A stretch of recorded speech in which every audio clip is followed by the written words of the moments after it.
ਖਾਂਬ ਕਾਂਦੜੇ ਜੇ ਲਹਾਂ ਕਿੰਨਾ ਸਾਵੀ ਤੋਲ ਤਨ ਜੜਾਈ ਆਪਣੇ ਲਹਾਂ ਸੋ ਸੱਜਣ ਟੋਲ ਸੱਜਣ ਸੱਚਾ ਪਾਤ ਸਾਹੋ ਸਿਰ ਸਾਹਾਂ ਦਾ ਸਾਹੋ ਜਿਸ ਪਾਸ ਬੈਠਿਆ ਸੋਹੀਐ ਸਭਨਾ ਦਾ ਵੇਸਾਹੋ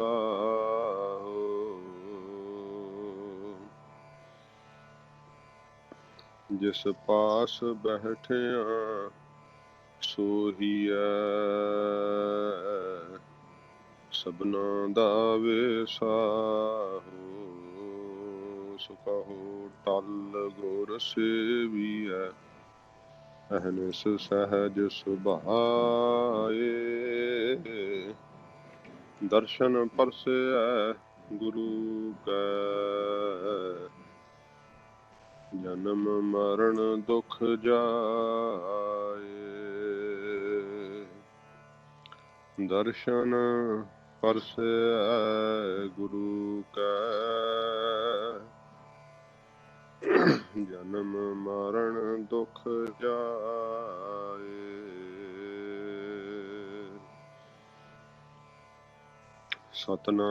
ਸਤਨਾਮ ਸ਼੍ਰੀ ਵਾਹਿਗੁਰੂ ਸਾਹਿਬ ਜੀ। ਤੀਰਥ ਤਪ ਦਇਆ ਦਤ ਦਾਨ ਜੇ ਕੋ ਪਾਵੈ ਤਿਲ ਕਾ ਮਾਨ ਤੀਰਥ ਤਪ ਦਇਆ ਦਤ ਦਾਨ ਜੇ ਕੋ ਪਾਵੈ ਤਿਲ ਕਾ ਮਾਨ ਸੁਣਿਆ ਮੰਨਿਆ ਮਨ ਕੀਤਾ ਭਾਉ ਅੰਤਰਗਤ ਤੀਰਥ ਮਲ ਨਾਉ ਸਭ ਗੁਣ ਤੇਰੇ ਮੈਂ ਨਾਹੀ ਕੋਏ ਵਿਣ ਗੁਣ ਕੀਤੇ ਭਗਤ ਨਾ ਹੋਏ ਸਵਸਤ ਆਥੇ ਬਾਣੀ ਬਰਮਾਓ ਸਤ ਸੁਹਾਣ ਸਦਾ ਮਨ ਚਾਓ ਕਵਣ ਸੋ ਵੇਲਾ ਵਖਤ ਕਵਣ ਕਵਣ ਥਿਤ ਕਵਣ ਵਾਰ ਕਵਣ ਸੇ ਰੁੱਤੀ ਮਾਹੋ ਕਵਣ ਜਿਤ ਹੋਆ ਆਕਾਰ ਵੇਲ ਨ ਪਾਈਆ ਪੰਡਤੀ ਜੇ ਹੋਵੈ ਲੇਖ ਪੁਰਾਣ ਵਖਤ ਨ ਪਾਇਓ ਕਾਦੀਆ ਜੇ ਲਿਖਣ ਲੇਖ ਕੁਰਾਨ ਥਿਤ ਵਾਰ ਨਾ ਜੋਗੀ ਜਾਣੈ ਰੁੱਤ ਮਾਹੋ ਨਾ ਕੋਈ ਜਾ ਕਰਤਾ ਸਿਰ ਠੀਕਉ ਸਾਜੇ ਆਪੇ ਜਾਣੈ ਸੋਈ ਕਿਵ ਕਰ ਆਖਾ ਕਿਵ ਸਾਲਾਹੀ ਕਿਉ ਵਰਨੀ ਕਿਵ ਜਾਣਾ ਨਾਨਕ ਆਖਣ ਸਭ ਕੋ ਆਖੈ ਇਕ ਦੂ ਇਕ ਸਿਆਣਾ ਵੱਡਾ ਸਾਹਿਬ ਵੱਡੀ ਨਾਈ ਕੀਤਾ ਜਾ ਕਾ ਹੋਵੈ ਨਾਨਕ ਜੇ ਕੋ ਆਪਾਉ ਜਾਣੈ ਅੱਗੇ ਗਿਆ ਨਾ ਸੋਹੈ ਵੱਡਾ ਸਾਹਿਬ ਵੱਡੀ ਨਾਈ ਕੀਤਾ ਜਾ ਕਾ ਹੋਵੈ ਨਾਨਕ ਜੇ ਕੋ ਆਪਾਉ ਜਾਣੈ ਅੱਗੇ ਗਿਆ ਨਾ ਸੋਹੈ ਵਾਹਿਗੁਰੂ ਜੀ ਕਾ ਖਾਲਸਾ ਵਾਹਿਗੁਰੂ ਜੀ ਵਾਹਿਗੁਰੂ ਕੀ ਜੀ ਕੀ ਫਤਿਹ। ਫਤਿਹ। ਸੱਚੇ ਪਾਤਸ਼ਾਹ ਧੰਨ ਸਾਹਿਬ ਸ੍ਰੀ ਗੁਰੂ ਗ੍ਰੰਥ ਸਾਹਿਬ ਜੀ ਮਹਾਰਾਜ, ਸਤਿਗੁਰੂ ਜੀ ਦੀ ਕਿਰਪਾ ਰਹਿਮਤ ਸਦਕਾ ਆਪਾਂ ਗੁਰਬਾਣੀ ਕਥਾ ਸੰਥਿਆ ਕਲਾਸ ਵਿੱਚ ਇਕੱਤਰ ਹੋਏ ਹਾਂ। ਰੋਜ਼ ਦੀ ਤਰ੍ਹਾਂ 20 ਪੌੜੀਆਂ ਸੰਪੂਰਨ ਹੋਈਆਂ। ਕੱਲ 20ਵੀਂ ਪੌੜੀ ਦੇ ਪਾਠ ਅਤੇ ਅਰਥ ਆਪਾਂ ਸਰਵਣ ਕੀਤੇ ਸੀਗੇ।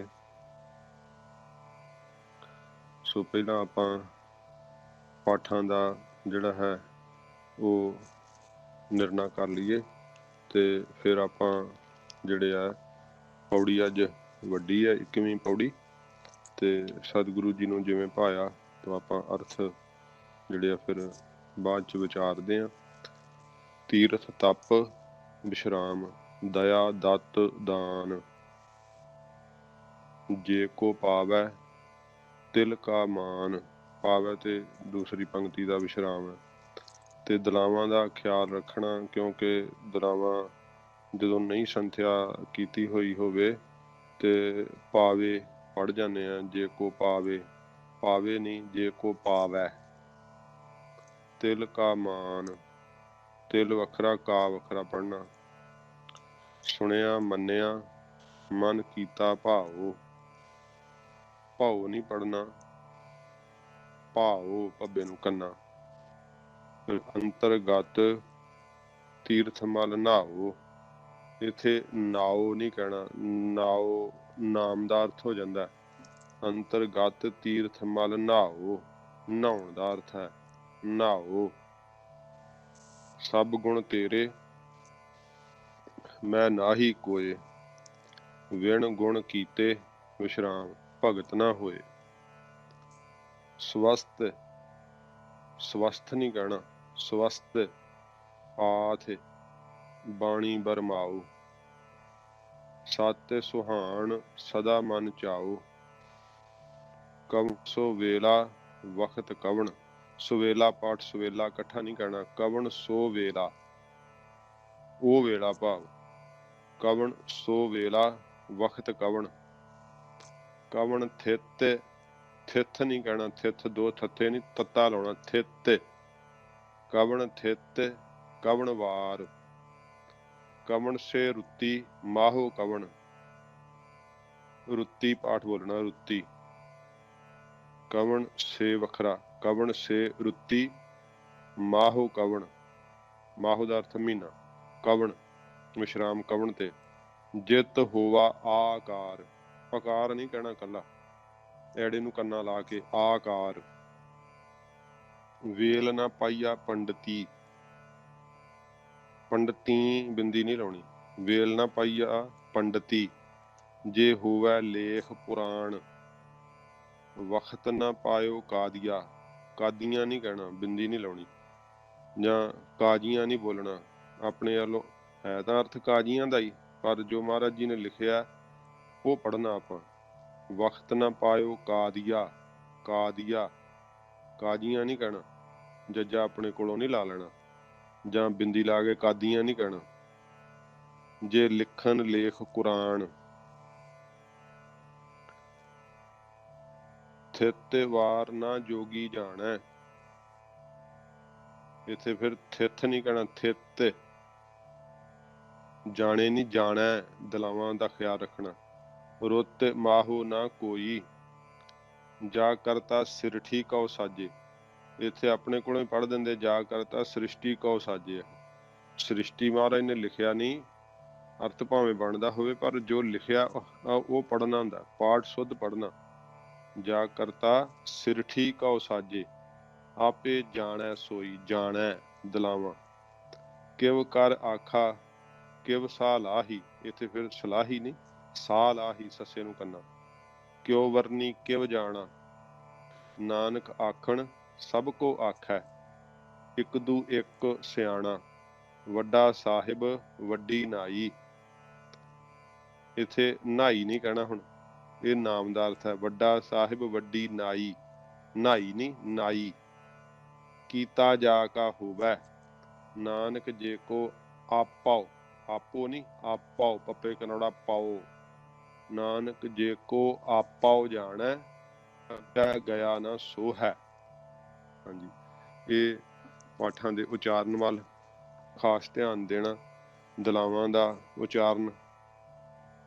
फिर जो महाराज सच्चे पातशाह जी ने जिवें लिखत रूप ਵਿੱਚ ਬਖਸ਼ਿਸ਼ ਕੀਤੀ ਹੈ ਉਵੇਂ ਹੀ ਆਪਾਂ ਨੂੰ ਜਿਹੜਾ ਹੈ ਉਹ ਪੜ੍ਹਨਾ ਚਾਹੀਦਾ। ਤੇ ਕੰਨੇ ਜਿਹੜੇ ਆ ਆਰੰਭ ਦੇ ਉਹ ਵੀ ਖਿਆਲ ਨਾਲ ਵੇਖ ਕੇ, ਤੇ ਕਾਦੀਆ, ਸਿਰਠੀ, ਇਹ ਸ਼ਬਦ ਇਵੇਂ ਹੀ ਸਤਿਗੁਰੂ ਜੀ ਨੇ ਜਿਵੇਂ ਲਿਖਤ 'ਚ ਬਖਸ਼ਿਸ਼ ਕੀਤੇ ਆ ਉਵੇਂ ਹੀ ਉਚਾਰਨ ਇਹਨਾਂ ਦਾ ਕਰਨਾ ਚਾਹੀਦਾ। ਤੇ ਹੁਣ ਆਪਾਂ ਅਰਥ ਭਾਵ ਜਿਹੜਾ ਹੈ ਉਹ ਵਿਚਾਰਨਾ ਕਰੀਏ। ਸੱਚੇ ਪਾਤਸ਼ਾਹ ਜੀ ਮਹਾਰਾਜ ਧੰਨ ਗੁਰੂ ਨਾਨਕ ਸਾਹਿਬ ਜੀ ਦੇ ਕੋਲ ਸਿੱਧਾਂ ਨੇ ਪ੍ਰਸ਼ਨ ਕੀਤਾ ਕਿ ਇਹ ਮਹਾਰਾਜ, ਆਪ ਨਾਮ ਦੀ ਸ਼ਲਾਘਾ ਕਰਦੇ ਹੋ ਅਤੇ ਨਾਮ ਤੋਂ ਹੀ ਮੁਕਤੀ ਦੀ ਪ੍ਰਾਪਤੀ ਦੱਸਦੇ ਹੋ। ਕੀ ਤੀਰਥ, ਤਪ, ਦਇਆ, ਦਾਨ ਕਰਨ ਨਾਲ ਮੁਕਤੀ ਨਹੀਂ ਹੁੰਦੀ? ਇਹਨਾਂ ਬਾਬਤ ਆਪ ਜੀ ਦਾ ਕੀ ਹੁਕਮ ਹੈ? ਇਹ ਸਤਿਗੁਰੂ ਪਾਤਸ਼ਾਹ ਜੀ ਮਹਾਰਾਜ ਦੇ ਚਰਨਾਂ 'ਚ ਬੇਨਤੀ ਕਰਕੇ ਉਹਨਾਂ ਪੁੱਛਿਆ, ਕਿਉਂਕਿ ਇਹ ਸਾਧਨ ਮੰਨੇ ਜਾਂਦੇ ਹਨ। ਤੀਰਥ ਇਸ਼ਨਾਨ, ਤੀਰਥ ਯਾਤਰਾ, ਤੇ ਜਿਵੇਂ ਕਿਹਾ ਜਾਂਦਾ ਕਾਂਛੀ ਮਰਣਾਤ ਮੁਕਤੀ, ਕਿ ਮਰਨ ਤੋਂ ਬਾਅਦ ਜਿਹੜਾ ਕਾਂਛੀ ਵਿੱਚ ਰਹਿੰਦਾ ਹੈ ਉਹ ਮੁਕਤ ਹੋ ਜਾਂਦਾ ਹੈ। ਤੇ ਜਿਹੜੀ ਮਹਾਰਾਜ ਨੇ ਬਾਣੀ ਵਿੱਚ ਆਗਿਆ ਕੀਤੀ ਹੈ, ਮਨ ਬਾਸਨਾ ਤੀਰਥ ਦੇਹ ਛੁੱਟੈ, ਗਰਭ ਗਾਮਾਨ ਨਾ ਮਨ ਤੇ ਹੁੱਟੈ। ਇਉਂ ਸਤਿਗੁਰੂ ਜੀ ਦਾ ਜੋ ਸਿਧਾਂਤ ਹੈ ਨਾ ਗੁਰਮਤ ਦਾ, ਉਹ ਕੀ ਕਹਿੰਦਾ ਹੈ? ਕਿਉਂਕਿ ਪਹਿਲਿਆਂ ਸਮਿਆਂ ਵਿੱਚ ਤੀਰਥ ਯਾਤਰਾ ਕਰਨੀ, ਤਪ ਸਾਧਣੇ, ਦਇਆ ਕਰਨੀ, ਦਾਨ ਦੇਣਾ, ਜੇ ਕਿਸੇ ਨੂੰ ਇਸ ਦਾ ਕੁਛ ਪ੍ਰਾਪਤ ਹੋ ਜਾਵੇ ਤਾਂ ਉਸ ਦਾ ਫਲ ਉਹਨੂੰ ਥੋੜੇ ਸਮੇਂ ਦਾ ਮਾਣ ਹੀ ਪ੍ਰਾਪਤ ਹੁੰਦਾ ਹੈ। ਥੋੜੇ ਸਮੇਂ ਦਾ ਮਾਣ ਹੀ ਪ੍ਰਾਪਤ ਹੁੰਦਾ। ਪਹਿਲੋਂ ਆਪਾਂ ਸਾਰੰਸ਼ ਜਿਹੜਾ ਹੈ ਉਹ ਸਰਵਣ ਕਰਨਾ, ਕਿਉਂਕਿ ਕੇਂਦਰ ਬਿੰਦੂ ਕੀ ਹੈ ਤੇ ਉਹਦੇ ਤੇ ਸ਼ਬਦ ਦਾ ਜਿਹੜਾ ਪੌੜੀ ਦਾ ਸਾਰਾ ਵਿਸਥਾਰ ਹੈ। ਤੋ ਜੇ ਕੋਈ ਇਹਨਾਂ ਕਰਮਾਂ ਨੂੰ ਕਰਦਾ ਹੈ ਤਾਂ ਕੀਤੇ ਕਰਮ ਤਾਂ ਨਿਸਫਲ ਨਹੀਂ ਜਾਂਦੇ ਹਨ, ਪਰ ਉਹਨਾਂ ਜਿਨ੍ਹਾਂ ਕਰਮਾਂ ਨੂੰ ਜਾਂ ਜਿਨ੍ਹਾਂ ਫਲਾਂ ਨੂੰ ਚੇਤੇ ਕਰਕੇ, ਜਿਸ ਫਲ ਦੀ ਇੱਛਾ ਕਰਕੇ ਕੀਤਾ, ਉਹ ਨਹੀਂ ਪ੍ਰਾਪਤ ਹੁੰਦਾ। ਜੇ ਕੋਈ ਮੁਕਤ ਦਾ ਫਲ ਪ੍ਰਾਪਤ ਕਰਨਾ ਚਾਹੇ ਕੇਵਲ ਤੀਰਥ ਯਾਤਰਾ ਕਰਕੇ, ਤੇ ਕੇਵਲ ਤਪ ਸਾਧਣੇ ਕਰਕੇ, ਕੇਵਲ ਦਇਆ ਧਾਰਨ ਕਰਨੀ ਕਰਕੇ, ਦਾਨ ਦੇਣ ਕਰਕੇ, ਇਹਨਾਂ ਦੇ ਨਾਲ ਮੁਕਤ ਦਾ ਫਲ ਨਹੀਂ ਪ੍ਰਾਪਤ ਹੁੰਦਾ। ਉਸ ਦਾ ਫਲ ਥੋੜੇ ਸਮੇਂ ਦਾ ਮਾਣ ਜ਼ਰੂਰ ਪ੍ਰਾਪਤ ਹੋ ਜਾਂਦਾ ਹੈ। ਇਹ ਸੱਚੇ ਪਾਤਸ਼ਾਹ ਜੀ ਮਹਾਰਾਜ ਹੁਣ ਸਿੱਧਾਂ ਨੂੰ ਸੱਚੇ ਪਾਤਸ਼ਾਹ ਜੀ ਮਹਾਰਾਜ ਬਖਸ਼ਿਸ਼ ਕੀਤੀ ਹੈ ਕਿ ਸਿੱਧੋ, ਜੇ ਕੋਈ ਤੀਰਥਾਂ ਤੇ ਯਾਤਰਾ ਅਤੇ ਇਸ਼ਨਾਨ ਕਰ ਲਵੇ, ਕਿਹਾ ਨਾ ਤੀਰਥ, ਤਪ, ਦਇਆ, ਦਤ, ਦਾਨ। ਫਿਰ ਤਪ ਜਿਹੜਾ ਹੈ ਰਾਜਸੀ, ਤਾਮਸੀ, ਸਾਂਤਕੀ ਤਪ ਕਰ ਲਵੇ। ਜਿਹੜਾ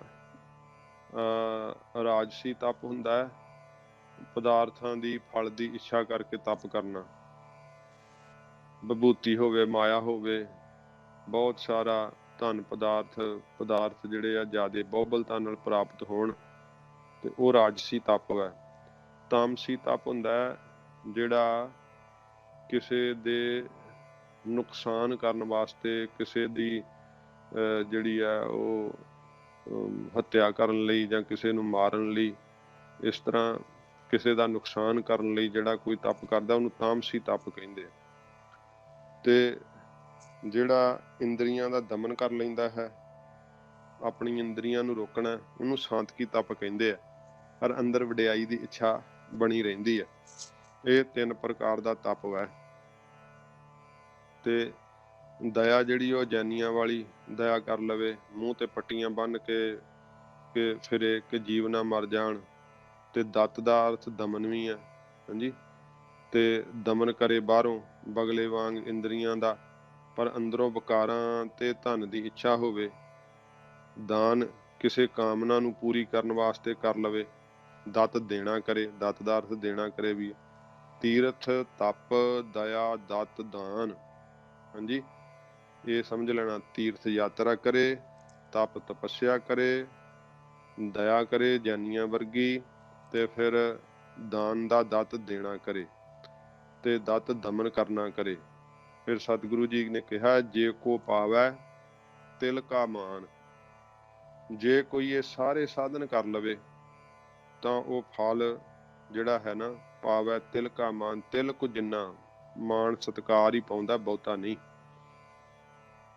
ਸਿੱਧਾ ਨੇ ਫਿਰ ਪੁੱਛਿਆ ਕਿ ਮਹਾਰਾਜ ਜਿਹੜੇ ਤੁਸੀਂ ਸਾਧਨ ਦੱਸੇ ਆ ਕਿ ਫਲ ਜਿਹੜਾ ਹੈ ਉਹ ਸ਼ਾਸਤਰਾਂ ਵਿੱਚ ਬਹੁਤ ਲਿਖਿਆ, ਇਹ ਜਿਹੜਾ ਤੀਰਥ ਦਾ, ਤੇ ਮਹਾਰਾਜ ਤੁਸੀਂ ਦੱਸੋ ਵੀ ਇਹਨਾਂ ਦਾ ਮਹਾਤਮ ਫਿਰ ਵੀ ਕਿੰਨਾ ਕੁ ਹੁੰਦਾ? ਕਿਉਂਕਿ ਸ਼ਾਸਤਰਾਂ ਵਿੱਚ ਤੀਰਥ ਤੇ ਨਹਾਉਣਾ, ਤਪ ਕਰਨਾ, ਦਇਆ ਕਰਨੀ, ਦਾਨ ਦੇਣਾ, ਇਹ ਮਹਾਰਾਜ ਦਮਨ ਕਰਨਾ, ਇਹ ਤਾਂ ਬੜਾ ਫਲ ਲਿਖਿਆ, ਤੁਸੀਂ ਦੱਸੋ। ਤੇ ਸਤਿਗੁਰੂ ਪਾਤਸ਼ਾਹ ਜੀ ਕਹਿੰਦੇ ਆ, ਜੇ ਕੋ ਪਾਵੈ ਤਿਲ ਕਾ ਮਾਨ। ਜੇ ਕੋਈ ਤੀਰਥਾਂ ਤੇ ਜਾ ਕੇ ਇਹ ਸਾਧਨਾ ਸਹਿਤ ਕਾਮਨਾ ਕਰੇ, ਸਾਧਨਾ ਵੀ ਕਰੇ ਤੇ ਕਾਮਨਾ ਵੀ ਕਰੇ, ਤੀਰਥ ਦੀ ਧਰਤੀ ਪਵਿੱਤਰ ਹੋਣ ਕਰਕੇ ਉਹ ਤਿਲ ਭਾਰ ਥੋੜੇ ਸਾਧਨ ਕੀਤੇ ਦਾ ਫਲ ਮਨ ਭਰ ਪਾਉਂਦਾ ਹੈ, ਭਾਵ ਥੋੜਾ ਜਿਹਾ ਪਾਉਂਦਾ ਹੈ।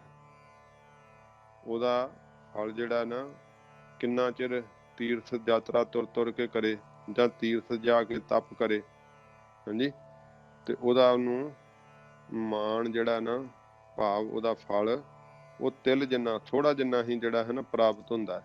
ਬੇਅੰਤ ਸਾਖੀਆਂ ਜਿਨ੍ਹਾਂ ਨੇ ਇੱਛਾ ਕਰਕੇ ਦਾਨ ਕੀਤਾ, ਜਿਵੇਂ ਅਕਬਰ ਦੀ ਹੀ ਆਉਂਦੀ ਹੈ ਕਿ ਉਹਨੇ ਕਹਿੰਦੇ ਆ ਵੀ ਉਹ ਜਾਣਨ ਦੀ ਇੱਛਾ ਕੀਤੀ ਕਿ ਮੈਂ ਰਾਜਾ ਕਿਵੇਂ ਬਣਿਆ, ਕਿਹੜਾ ਦਾਨ ਕੀਤਾ ਹੋਊਗਾ। ਕਹਿੰਦੇ ਗ੍ਰਹਿਣ ਵੇਲੇ ਕੁਰੂਕਸ਼ੇਤਰ ਦੇ ਉੱਤੇ ਉਹਦੇ ਕੋਲ ਨਾ ਇੱਕ ਤੰਗੜੀ ਸੀ, ਇੱਕ ਖੁਰਪਾ ਸੀਗਾ, ਤੇ ਸੂਰਜ ਗ੍ਰਹਿਣ ਦੇ ਵਕਤ ਉਹਨੇ ਉਹ ਦਾਨ ਕਰ ਦਿੱਤਾ, ਤੇ ਉਸ ਦਾ ਫਲ ਉਹਨੂੰ ਮਿਲਿਆ, ਕਹਿੰਦੇ ਬਾਦਸ਼ਾਹ ਬਣਿਆ। ਤੇ ਕਈ ਪ੍ਰਕਾਰ ਦੇ ਦਾਨ ਵਾ, ਉਹਨਾਂ ਜਿਹੋ ਜਿਹੀ ਇੱਛਾ ਰੱਖ ਕੇ ਕੋਈ ਕਰਮ ਕਰਦਾ, ਉਹਨੂੰ ਉਹਦਾ ਫਲ ਤਾਂ ਮਿਲ ਜਾਂਦਾ, ਪਰ ਮੁਕਤ ਨਹੀਂ ਹੋ ਸਕਦਾ। ਜਿਵੇਂ ਮਹਾਰਾਜ ਨੇ ਕਿਹਾ, ਦਾਨ ਪਰਾਪੂਰ ਬੇਣ ਪੂਚੰਤੇ ਮਹੀਪਤੇ। ਜਿਹੜੇ ਪਰਾਪੂਰ ਬੇਣ ਭਾਵ ਪਿਛਲੇ ਜਨਮਾਂ ਦੇ ਅੰਦਰ ਉਤਕ੍ਰਿਸ਼ਟ ਦਾਨ ਜਿਨ੍ਹਾਂ ਨੇ ਕੀਤਾ ਨਾ ਪਰਬਾਂ ਦੇ ਵਕਤ, ਤੇ ਉਹਨਾਂ ਨੂੰ ਕੀ ਪ੍ਰਾਪਤ ਹੁੰਦਾ? ਉਹ ਪੂਚੰਤੇ ਮਹੀਪਤੇ, ਧਰਤੀ ਦੇ ਮਹੀ ਕਹਿੰਦੇ ਧਰਤੀ ਨੂੰ, ਪਤੇ ਕਹਿੰਦੇ ਰਾਜੇ ਨੂੰ। ਉਹ ਧਰਤੀ ਦੇ ਰਾਜੇ ਬਣ ਕੇ ਨਾ ਜਿਹੜੇ ਆ ਉਹ ਸੁੱਖ ਭੋਗਦੇ ਆ।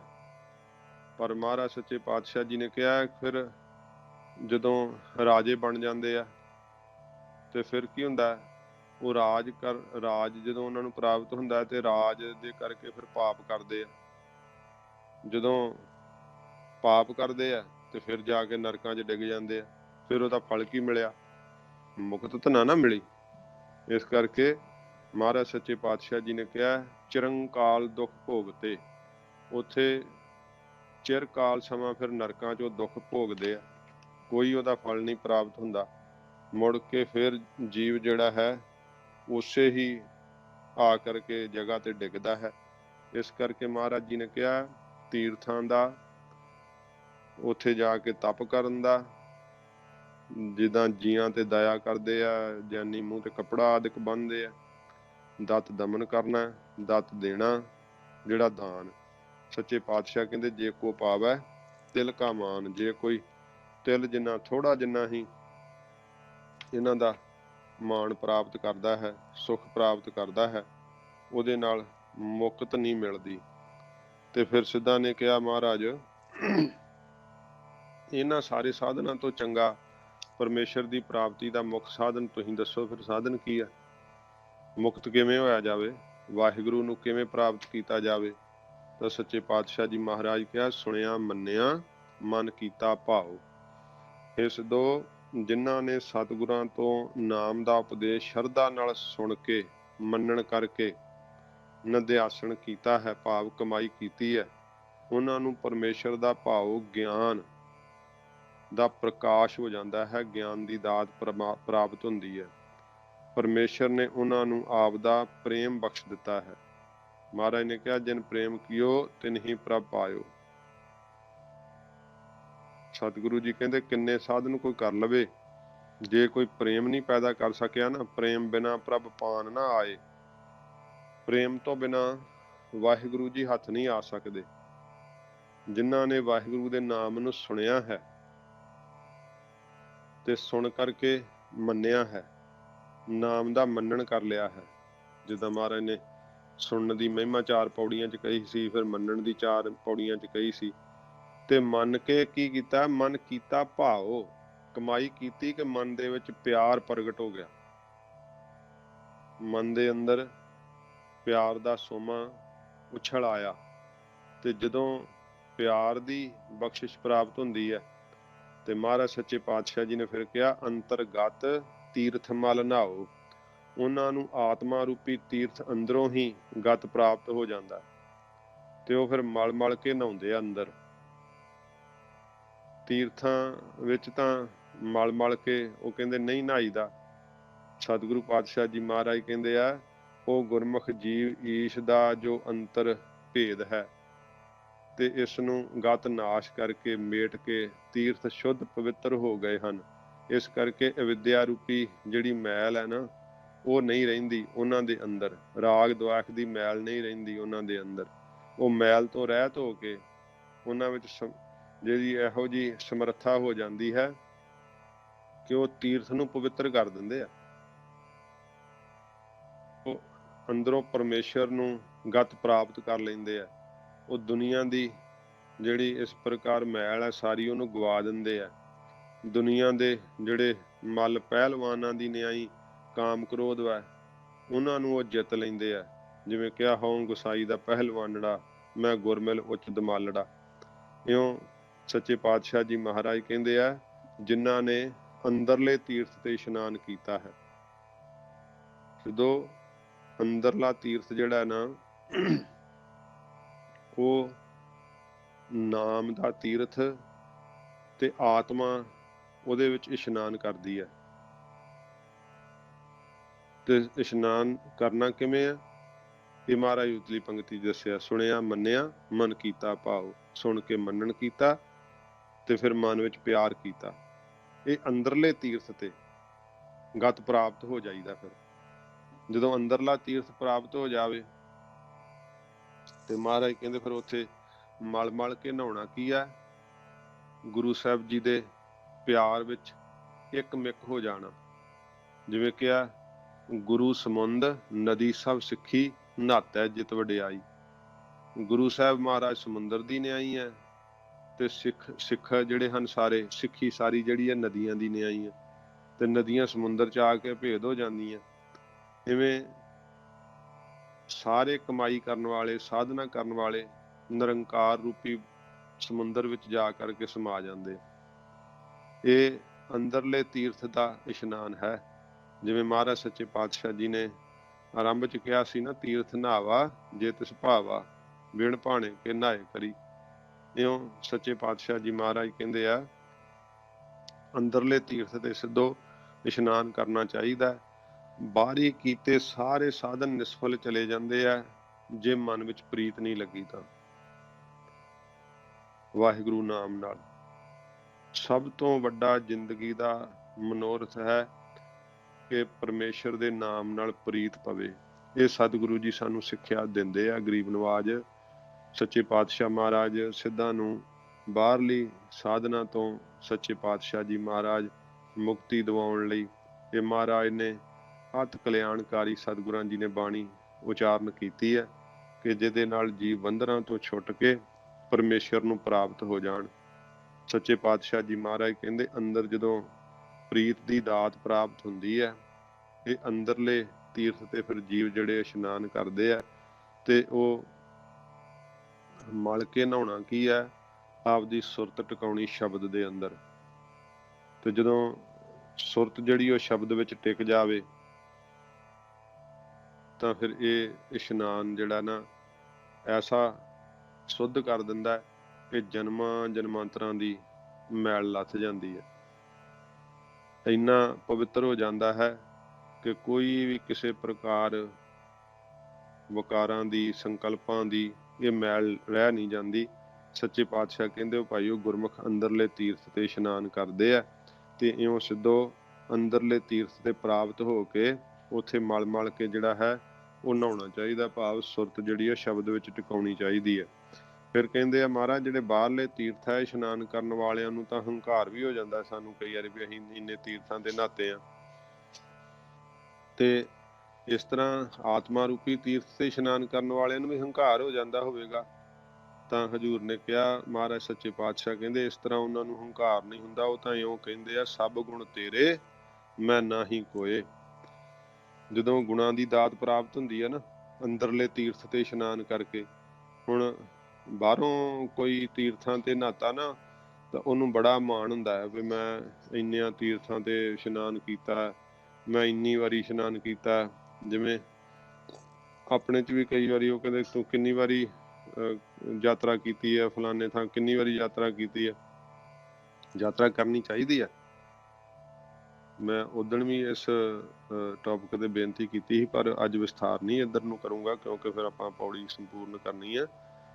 ਜਿਹੜਾ ਤੀਰਥਾਂ ਤੇ ਇਸ਼ਨਾਨ ਕਰਨਾ, ਇਹਨੂੰ ਤੁਸੀਂ ਜੇ ਮੁਕਤੀ ਦਾ ਸਾਧਨ ਸਮਝ ਲਓਗੇ ਇਕੱਲਾ ਤੇ ਫਿਰ ਮਹਾਰਾਜ ਕਹਿੰਦੇ ਗਲਤ ਹੈ। ਪਰ ਜੇ ਤੁਸੀਂ ਵਾਹਿਗੁਰੂ ਨਾਲ ਪਿਆਰ ਕਰਦੇ, ਤੀਰਥਾਂ ਤੇ ਯਾਤਰਾ ਵੀ ਕਰਦੇ ਆ ਤੇ ਸਾਡੇ ਤੀਰਥ ਨਾਮ ਰੂਪ ਨੇ ਸਾਰੇ। ਉਹ ਇਕੱਲੇ ਇਹ ਨਹੀਂ ਕਿ ਉੱਥੇ ਜਲ ਵਾ ਤੇ ਬਸ ਤੁਸੀਂ ਦਾਨ ਕਰੋ ਤੇ ਜਲ 'ਚ ਇਸ਼ਨਾਨ ਕਰੋ, ਨਹੀਂ ਉੱਥੇ ਲੰਗਰ ਵਰਤਦਾ, ਸੇਵਾ ਦੇ ਕੁੰਭ ਲੱਗੇ ਆ, ਕੀਰਤਨ ਕਥਾ ਦੀਆਂ ਜਿਹੜੀਆਂ ਝੜੀਆਂ ਲੱਗੀਆਂ ਨੇ, ਨਾਮ ਰੂਪ ਨੇ ਉਹ ਤੀਰਥ। ਇਸ ਕਰਕੇ ਉੱਥੇ ਨਾਮ ਦੀ ਬਹੁਬਲਤਾ ਹੈ। ਤੇ ਉੱਥੇ ਵੀ ਜੇ ਆਪਾਂ ਜਾਂਦੇ ਹਾਂ ਤੇ ਅੰਦਰਲੇ ਤੀਰਥ ਤੇ ਇਸ਼ਨਾਨ ਕਰਦੇ ਹਾਂ ਕੰਨਾਂ ਨਾਲ ਕੀਰਤਨ ਸੁਣ ਕੇ, ਕੰਨਾਂ ਨਾਲ ਕਥਾ ਸੁਣ ਕੇ। ਤੇ ਅੰਦਰਲੇ ਤੀਰਥ ਤੇ ਇਸ਼ਨਾਨ ਕਰਨ ਨਾਲ ਮਾਣ ਨਹੀਂ ਫਿਰ ਫੁਰਦਾ। ਬਾਹਰਲੇ ਤੀਰਥ ਤੇ ਇਸ਼ਨਾਨ ਕਰਨ ਨਾਲ ਮਾਣ ਬਣਿਆ ਰਹਿੰਦਾ ਹੈ, ਹੰਕਾਰ ਦੀ ਮੈਲ ਨਹੀਂ ਲੱਥਦੀ। ਪਰ ਸਤਿਗੁਰੂ ਜੀ ਕਹਿੰਦੇ ਭਾਈ ਅੰਦਰਲੇ ਤੀਰਥ ਤੇ ਸਿੱਧੋ ਜਦੋਂ ਇਸ਼ਨਾਨ ਕਰ ਲਈਦਾ ਨਾ ਤੇ ਉਹ ਫਿਰ ਬੇਨਤੀ ਕਰਦੇ ਹੋਏ ਕਹਿੰਦੇ ਨੇ ਸਭ ਗੁਣ ਤੇਰੇ ਮੈਂ ਨਾਹੀਂ ਕੋਏ। ਇਹ ਸਾਰੇ ਗੁਣ ਮਹਾਰਾਜ ਆਪ ਦੇ ਦਿੱਤੇ ਹੋਏ ਹਨ, ਸਾਡੇ ਵਿੱਚ ਤਾਂ ਕੋਈ ਗੁਣ ਨਹੀਂ। ਮੈਂ ਨਿਰਗੁਣ ਆਰੇ ਕੋ ਗੁਣ ਨਾਹੀਂ, ਆਪੇ ਤਰਸ ਪਿਓਈ। ਤੇ ਇਉਂ ਉਹ ਜਾਣਦੇ ਆ ਕਿ ਸਭ ਗੁਣ ਪਰਮੇਸ਼ਰ ਦੇ ਦਿੱਤੇ ਹਨ, ਸਾਡੇ ਵਿੱਚ ਕੋਈ ਗੁਣ ਨਹੀਂ, ਕੋਈ ਸ਼ਕਤੀ ਨਹੀਂ, ਸਭ ਔਗੁਣਾਂ ਨਾਲ ਹੀ ਅਸੀਂ ਭਰੇ ਹੋਏ ਹਾਂ। ਇਹ ਨਿਮਰਤਾ ਨਾਲ ਬੇਨਤੀ ਕਰਦੇ ਆ, ਸਭ ਔਗੁਣ ਗੁਣ ਨਹੀਂ ਕੋਈ, ਕਿਉਂ ਕਰ ਕੰਤ ਮਿਲਾਵਾ ਹੋਈ। ਇਉਂ ਮਹਾਰਾਜ ਸੱਚੇ ਪਾਤਸ਼ਾਹ ਜੀ ਦੇ ਅੱਗੇ ਫਿਰ ਉਹ ਬੇਨਤੀਆਂ ਕਰਦੇ ਆ, ਸਭ ਗੁਣ ਤੇਰੇ ਮੈਂ ਨਾਹੀਂ ਕੋਏ, ਵਿਣ ਗੁਣ ਕੀਤੇ ਭਗਤ ਨਾ ਹੋਏ। ਵਾਹਿਗੁਰੂ ਜੀ ਦੇ ਅੱਗੇ ਉਹ ਬੇਨਤੀ ਕਰਦੇ ਆ, ਆਪ ਜੀ ਦੇ ਗੁਣ ਉਪਕਾਰ ਕੀਤੇ ਤੋਂ ਬਗੈਰ ਸਾਡੇ ਪਾਸੋਂ ਮਹਾਰਾਜ ਭਗਤੀ ਨਹੀਂ ਹੋ ਸਕਦੀ। ਆਪ ਸਾਡੇ ਤੇ ਗੁਣ ਕਰੋ, ਭਾਵ ਉਪਕਾਰ ਕਰੋ, ਤਾਂ ਅਸੀਂ ਤੁਹਾਡੀ ਭਗਤੀ ਕਰ ਸਕਦੇ ਹਾਂ। ਮਿਹਰ ਕਰੋ ਸੱਚੇ ਪਾਤਸ਼ਾਹ। ਇਸ ਪ੍ਰਕਾਰ ਅਰਦਾਸਾਂ ਕਰਦੇ ਆ ਮਹਾਰਾਜ ਸਾਹਿਬ ਜੀ ਦੇ ਚਰਨਾਂ ਵਿੱਚ। ਜਿੰਨਾ ਚਿਰ ਆਪ ਜੀ ਨੇ ਸਾਡੇ ਅੰਦਰ ਸ਼ਰਧਾ ਆਦਿ ਗੁਣ ਪੈਦਾ ਨਹੀਂ ਸੀ ਕੀਤੇ, ਮਹਾਰਾਜ ਜਿੰਨਾ ਚਿਰ ਆਪ ਦੀ ਬਖਸ਼ਿਸ਼ ਨਹੀਂ ਸੀ ਹੋਈ, ਉਹਨਾਂ ਚਿਰ ਭਗਤੀ ਨਹੀਂ ਸਾਡੇ ਕੋਲੋਂ ਹੋ ਸਕਦੀ ਸੀ। ਤੁਸੀਂ ਰਹਿਮਤ ਕੀਤੀ ਆ, ਸ਼ੁਭ ਗੁਣ ਪੈਦਾ ਕੀਤੇ ਸਾਡੇ ਅੰਦਰ ਤੇ ਮਿਹਰ ਕਰਕੇ ਸਾਨੂੰ ਮਹਾਰਾਜ ਆਪਣੀ ਭਗਤੀ ਦੇ ਨਾਲ ਜੋੜਿਆ। ਜੇ ਆਪ ਹੀ ਪ੍ਰੇਮ ਆਦਿ ਗੁਣ ਹਿਰਦੇ ਵਿੱਚ ਪੈਦਾ ਕਰੋ ਤਾਂ ਹੀ ਆਪ ਦੀ ਭਗਤੀ ਹੋ ਸਕਦੀ ਹੈ। ਗੁਣਾਂ ਦੇ ਅਭਿਮਾਨ ਤੋਂ ਰਹਿਤ ਹੋ ਸਕੀਦਾ ਹੈ। ਬਿਨਾਂ ਭਗਤੀ, ਗੁਣਾਂ ਤੋਂ ਬਿਨਾਂ ਜਿਹੜੀ ਉਹ ਭਗਤੀ ਨਹੀਂ ਹੁੰਦੀ। ਪਰ ਗੁਣ ਵਾਹਿਗੁਰੂ ਜੀ ਦੇਣ ਵਾਲੇ ਆ, ਤੇ ਇਸ ਕਰਕੇ ਪਹਿਲਾਂ ਮਹਾਰਾਜ ਜੀ ਨੇ ਕਹਿਤਾ ਕਿ ਸਾਰੇ ਗੁਣਾਂ ਦਾ ਦਾਤਾ ਵਾਹਿਗੁਰੂ ਨੂੰ ਜਾਣੋ। ਜੇ ਪ੍ਰੇਮ ਅੰਦਰ ਪੈਦਾ ਹੁੰਦਾ ਹੈ ਤੇ ਉਹ ਵਾਹਿਗੁਰੂ ਜੀ ਦੀ ਦਾਤ ਹੈ। ਆਪਣੇ ਆਪ ਤਾਂ ਪ੍ਰੇਮ ਵੀ ਪੈਦਾ ਨਹੀਂ ਹੁੰਦਾ ਅੰਦਰ, ਹਿਰਦੇ ਖੁਸ਼ਕ ਰਹਿੰਦੇ ਆ। ਇਸ ਕਰਕੇ ਪਹਿਲਾਂ ਇਹੀ ਬੇਨਤੀ ਕਰਨੀ ਕਿ ਮਹਾਰਾਜ ਸਾਰੇ ਗੁਣਾਂ ਦੇ ਦਾਤੇ ਤੁਸੀਂ ਆਪ ਹੋ, ਮੇਰੇ 'ਚ ਕੋਈ ਗੁਣ ਨਹੀਂ, ਤੇ ਮਹਾਰਾਜ ਮੈਨੂੰ ਗੁਣ ਬਖਸ਼ੋ, ਕਿਉਂਕਿ ਸ਼ੁਭ ਗੁਣਾਂ ਨੂੰ ਧਾਰਨ ਕੀਤੇ ਤੋਂ ਬਿਨਾਂ ਆਪ ਜੀ ਦੀ ਪ੍ਰੇਮਾ ਭਗਤੀ ਹੁੰਦੀ ਨਹੀਂ। ਮਹਾਰਾਜ ਸੱਚੇ ਪਾਤਸ਼ਾਹ ਮੈਨੂੰ ਕਿਰਪਾ ਕਰਕੇ ਇਹੋ ਜਿਹੇ ਭਾਵ ਭਗਤੀ ਵਾਲੇ ਗੁਣ ਦਿਓ ਕਿ ਜਿਸ ਕਰਕੇ ਮਹਾਰਾਜ ਸੱਚੇ ਪਾਤਸ਼ਾਹ ਮੈਂ ਆਪ ਦੀ ਬੰਦਗੀ ਆਪ ਜੀ ਦੀ ਭਗਤੀ ਕਰ ਸਕਾਂ। ਸੱਚੇ ਪਾਤਸ਼ਾਹ ਜੀ ਮਹਾਰਾਜ ਕਹਿੰਦੇ ਭਾਈ ਇਉਂ ਉਹ ਨਿਮਰਤਾ ਸਹਿਤ ਬੇਨਤੀਆਂ ਕਰਦੇ ਆ। ਤੇ ਸਿੱਧਾ ਨੇ ਫਿਰ ਮਹਾਰਾਜ ਦੇ ਅੱਗੇ ਫਿਰ ਪ੍ਰਸ਼ਨ ਕੀਤਾ। ਕਹਿੰਦੇ ਮਹਾਰਾਜ ਪਰਮੇਸ਼ਰ ਨੇ ਸ੍ਰਿਸ਼ਟੀ ਕਿਵੇਂ ਰਚੀ ਹੈ? ਸ਼ਾਸਤਰਾਂ ਵਾਲੇ ਤਾਂ ਵੱਖ-ਵੱਖ ਢੰਗਾਂ ਨਾਲ ਕਹਿੰਦੇ ਹਨ। ਜਿਹੜੇ ਨਿਆਇਕ ਆ ਉਹ ਪਰਮਾਣੂਆਂ ਤੋਂ, ਚਾਰ ਬਾਕੀਏ ਤੱਤਾਂ ਤੋਂ ਮੰਨਦੇ ਆ। ਜਿਹੜੇ ਸ਼ਾਂਖ ਸ਼ਾਸਤਰ ਵਾਲੇ ਆ ਉਹ ਕਹਿੰਦੇ ਆ ਕਿ ਜਿਹੜਾ ਇੱਕ ਪ੍ਰਕਾਰ ਜਿਵੇਂ ਇੱਕ ਦੇਸੀ ਪਰਮੇਸ਼ਰ ਨੂੰ ਉਹ ਮੰਨਦੇ ਆ। ਤੇ ਵਿਸ਼ੇਖਕ ਸ਼ਾਸਤਰ ਵਾਲੇ ਜਿਹੜੇ ਉਹ ਕਹਿੰਦੇ ਕਾਲ ਤੋਂ ਆ। ਪੂਰਵ ਮੀਮਾਂਸਾ ਵਾਲੇ ਕਹਿੰਦੇ ਕਰਮਾਂ ਤੋਂ ਆ। ਵੈਸ਼ਨਵ ਕਹਿੰਦੇ ਸੰਭੂ ਮਨ ਤੋਂ ਆ। ਸਤਰੂਪਾ ਜਿਹੜੀ ਆ ਉਹਦੇ ਤੋਂ ਆ। ਤੇ ਵਿਦਾਂਤੀ ਗਿਆਨ ਤੋਂ ਮੰਨਦੇ ਆ। ਤੇ ਮਹਾਰਾਜ ਤੁਸੀਂ ਕਿਰਪਾ ਕਰਕੇ ਦੱਸੋ ਸਾਨੂੰ ਕਿ ਸ੍ਰਿਸ਼ਟੀ ਕਿਵੇਂ ਪੈਦਾ ਹੋਈ ਆ। ਇਹਦੇ ਜਿੱਦਾਂ ਥੋੜੇ ਵਿਸਥਾਰ ਨਾਲ ਅਰਥ ਆਪਾਂ ਸਰਵਣ ਕਰਾਂਗੇ, ਫਿਰ ਸੰਖੇਪ ਰੂਪ ਵਿੱਚ ਸਾਰਾ ਪਤਾ ਲੱਗ ਜੂਗਾ। ਮਹਾਰਾਜ ਨੇ ਫਿਰ ਬਖਸ਼ਿਸ਼ ਕੀਤੀ, ਸਵਸਤ ਆਥੇ ਬਾਣੀ ਬਰਮਾਓ। ਮਹਾਰਾਜ ਕਹਿੰਦੇ ਸਵਸਤ ਜੋ ਕਲਿਆਣ ਸਰੂਪ ਪਰਮੇਸ਼ਰ ਹੈ, ਉਸਨੇ ਪਹਿਲਾਂ ਬਾਣੀ ਦਾ ਬਚਨ ਵਾਕ ਭਾਵ ਬਰਮਾਓ ਉਚਾਰਨ ਕੀਤਾ। ਉਹਨੇ ਪੁੱਛਿਆ ਸ੍ਰਿਸ਼ਟੀ ਕਿਵੇਂ ਰਚੀ ਗਈ ਹੈ? ਸ਼ਾਸਤਰ ਤੇ ਇਸ ਤਰ੍ਹਾਂ ਮੰਨਦੇ ਆ। ਮਹਾਰਾਜ ਨੇ ਕਿਹਾ ਸਵਸਤ ਆਥੇ ਬਾਣੀ ਬਰਮਾਓ। ਵਾਹਿਗੁਰੂ ਜੀ ਨੇ ਆਰੰਭ ਵਿੱਚ ਸਭ ਤੋਂ ਪਹਿਲਾਂ ਬਾਣੀ ਦਾ ਉਚਾਰਨ ਕੀਤਾ। ਓਅੰਕਾਰ ਉਪਾਤੀ, ਓਅੰਕਾਰ ਉਤਪਾਤੀ ਕੀਆ ਦਿਨਸ ਸਭ ਰਾਤੀ। ਇੱਕ ਫਰਮਾਨ ਕਰਕੇ ਏਕ ਕਵਾਵੈ ਤੇ ਸਭ ਹੋਆ।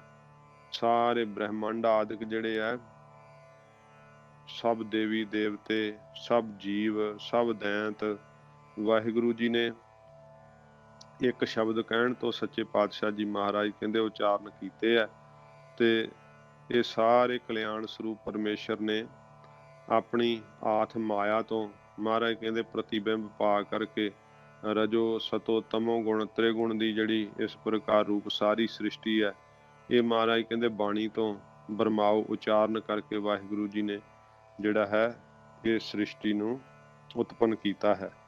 ਤੋ ਸੱਚੇ ਪਾਤਸ਼ਾਹ ਜੀ ਮਹਾਰਾਜ ਨੂੰ ਸਿੱਧਾ ਨੇ ਇਹ ਵੀ ਪੁੱਛਿਆ ਕਿ ਮਹਾਰਾਜ ਇਹ ਆਪ ਕਹਿੰਦੇ ਹੋ, ਫਿਰ ਪਿੱਛੇ ਆਈਏ ਕਿ ਅੰਦਰਲੇ ਤੀਰਥ ਤੇ ਜਿਹੜੇ ਨਹਾਉਣ ਵਾਲੇ ਆ ਉਹਨਾਂ ਨੂੰ ਮਾਣ ਨਹੀਂ ਫੁਰਦਾ। ਉਹ ਗੁਣਾਂ ਦੇ ਧਾਰਨੀ ਹੋ ਕੇ ਵੀ ਨਿਮਰਤਾ ਵਿੱਚ ਰਹਿੰਦੇ ਹੋਏ ਇਹ ਜਾਣਦੇ ਆ ਕਿ ਸਾਰੇ ਗੁਣ ਵਾਹਿਗੁਰੂ ਦੇ ਆ। ਮਹਾਰਾਜ ਸਾਨੂੰ ਇਹ ਕਿਰਪਾ ਕਰੋ, ਦੱਸੋ ਕਿ ਨਾਮ ਜਪਣਾ ਕਦੋਂ ਕੁ ਚਾਹੀਦਾ ਹੈ? ਕਿਹੜੇ ਟਾਈਮ ਨਾਮ ਜਪਣਾ ਚਾਹੀਦਾ? ਜਦੋਂ ਆਪਾਂ ਵੀ ਖਿਆਲ ਕਰਦੇ ਹਾਂ ਕਿ ਨਾਮ ਕਿਹੜੇ ਵਕਤ ਜਪਣਾ ਚਾਹੀਦਾ ਹੈ, ਤਾਂ ਸਤਿਗੁਰੂ ਜੀ ਕਹਿੰਦੇ ਸਵਸਤ ਆਥ ਬਾਣੀ ਬਰਮਾਓ। ਕਿ ਭਾਈ ਜਦੋਂ ਜਿਹੜਾ ਹੈ ਸਵੇਰ ਵੇਲਾ ਉਦੋਂ ਵੀ ਉੱਠ ਕਰਕੇ ਨਾਮ ਜਪੀਏ, ਤੇ ਜਦੋਂ ਮਹਾਰਾਜ ਕਹਿੰਦੇ ਸੰਧਿਆ ਦਾ ਵਕਤ ਹੈ ਉਦੋਂ ਵੀ ਬਾਣੀ ਦਾ ਬਰਮਾਓ ਉਚਾਰਨ ਕਰਨਾ ਕਰੀਏ। ਉਦੋਂ ਵੀ ਆਪਣੇ ਮੁਖ ਤੋਂ ਬਾਣੀ ਪੜ੍ਹੀਏ, ਨਾਮ ਜਪੀਏ, ਵਾਹਿਗੁਰੂ ਜੀ ਦਾ ਚਿੰਤਨ ਕਰਨਾ ਕਰੀਏ। ਜਦੋਂ ਆਪਾਂ ਨਾਮ ਜਪਦੇ ਹਾਂ, ਭਜਨ ਕਰਦੇ ਹਾਂ, ਤਾਂ ਸੱਚੇ ਪਾਤਸ਼ਾਹ ਜੀ ਮਹਾਰਾਜ ਕਹਿੰਦੇ ਭਾਈ ਵਾਹਿਗੁਰੂ ਜੀ ਦੇ ਸਾਨੂੰ ਸਰੂਪ ਦਾ ਸਪਰਸ਼ ਪ੍ਰਾਪਤ ਹੁੰਦਾ ਹੈ। ਇਹ ਅੰਦਰਲੇ ਤੀਰਥ ਤੇ ਨਹਾਉਣ ਦੀ ਸੱਚੇ ਪਾਤਸ਼ਾਹ ਜੀ ਮਹਾਰਾਜ ਵਿਧੀ ਦੱਸੀ ਹੈ।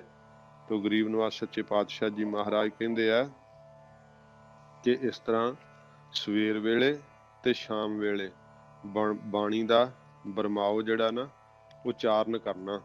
ਫਿਰ ਸਤ ਸੁਹਾਣ ਸਦਾ ਮਨ ਚਾਓ।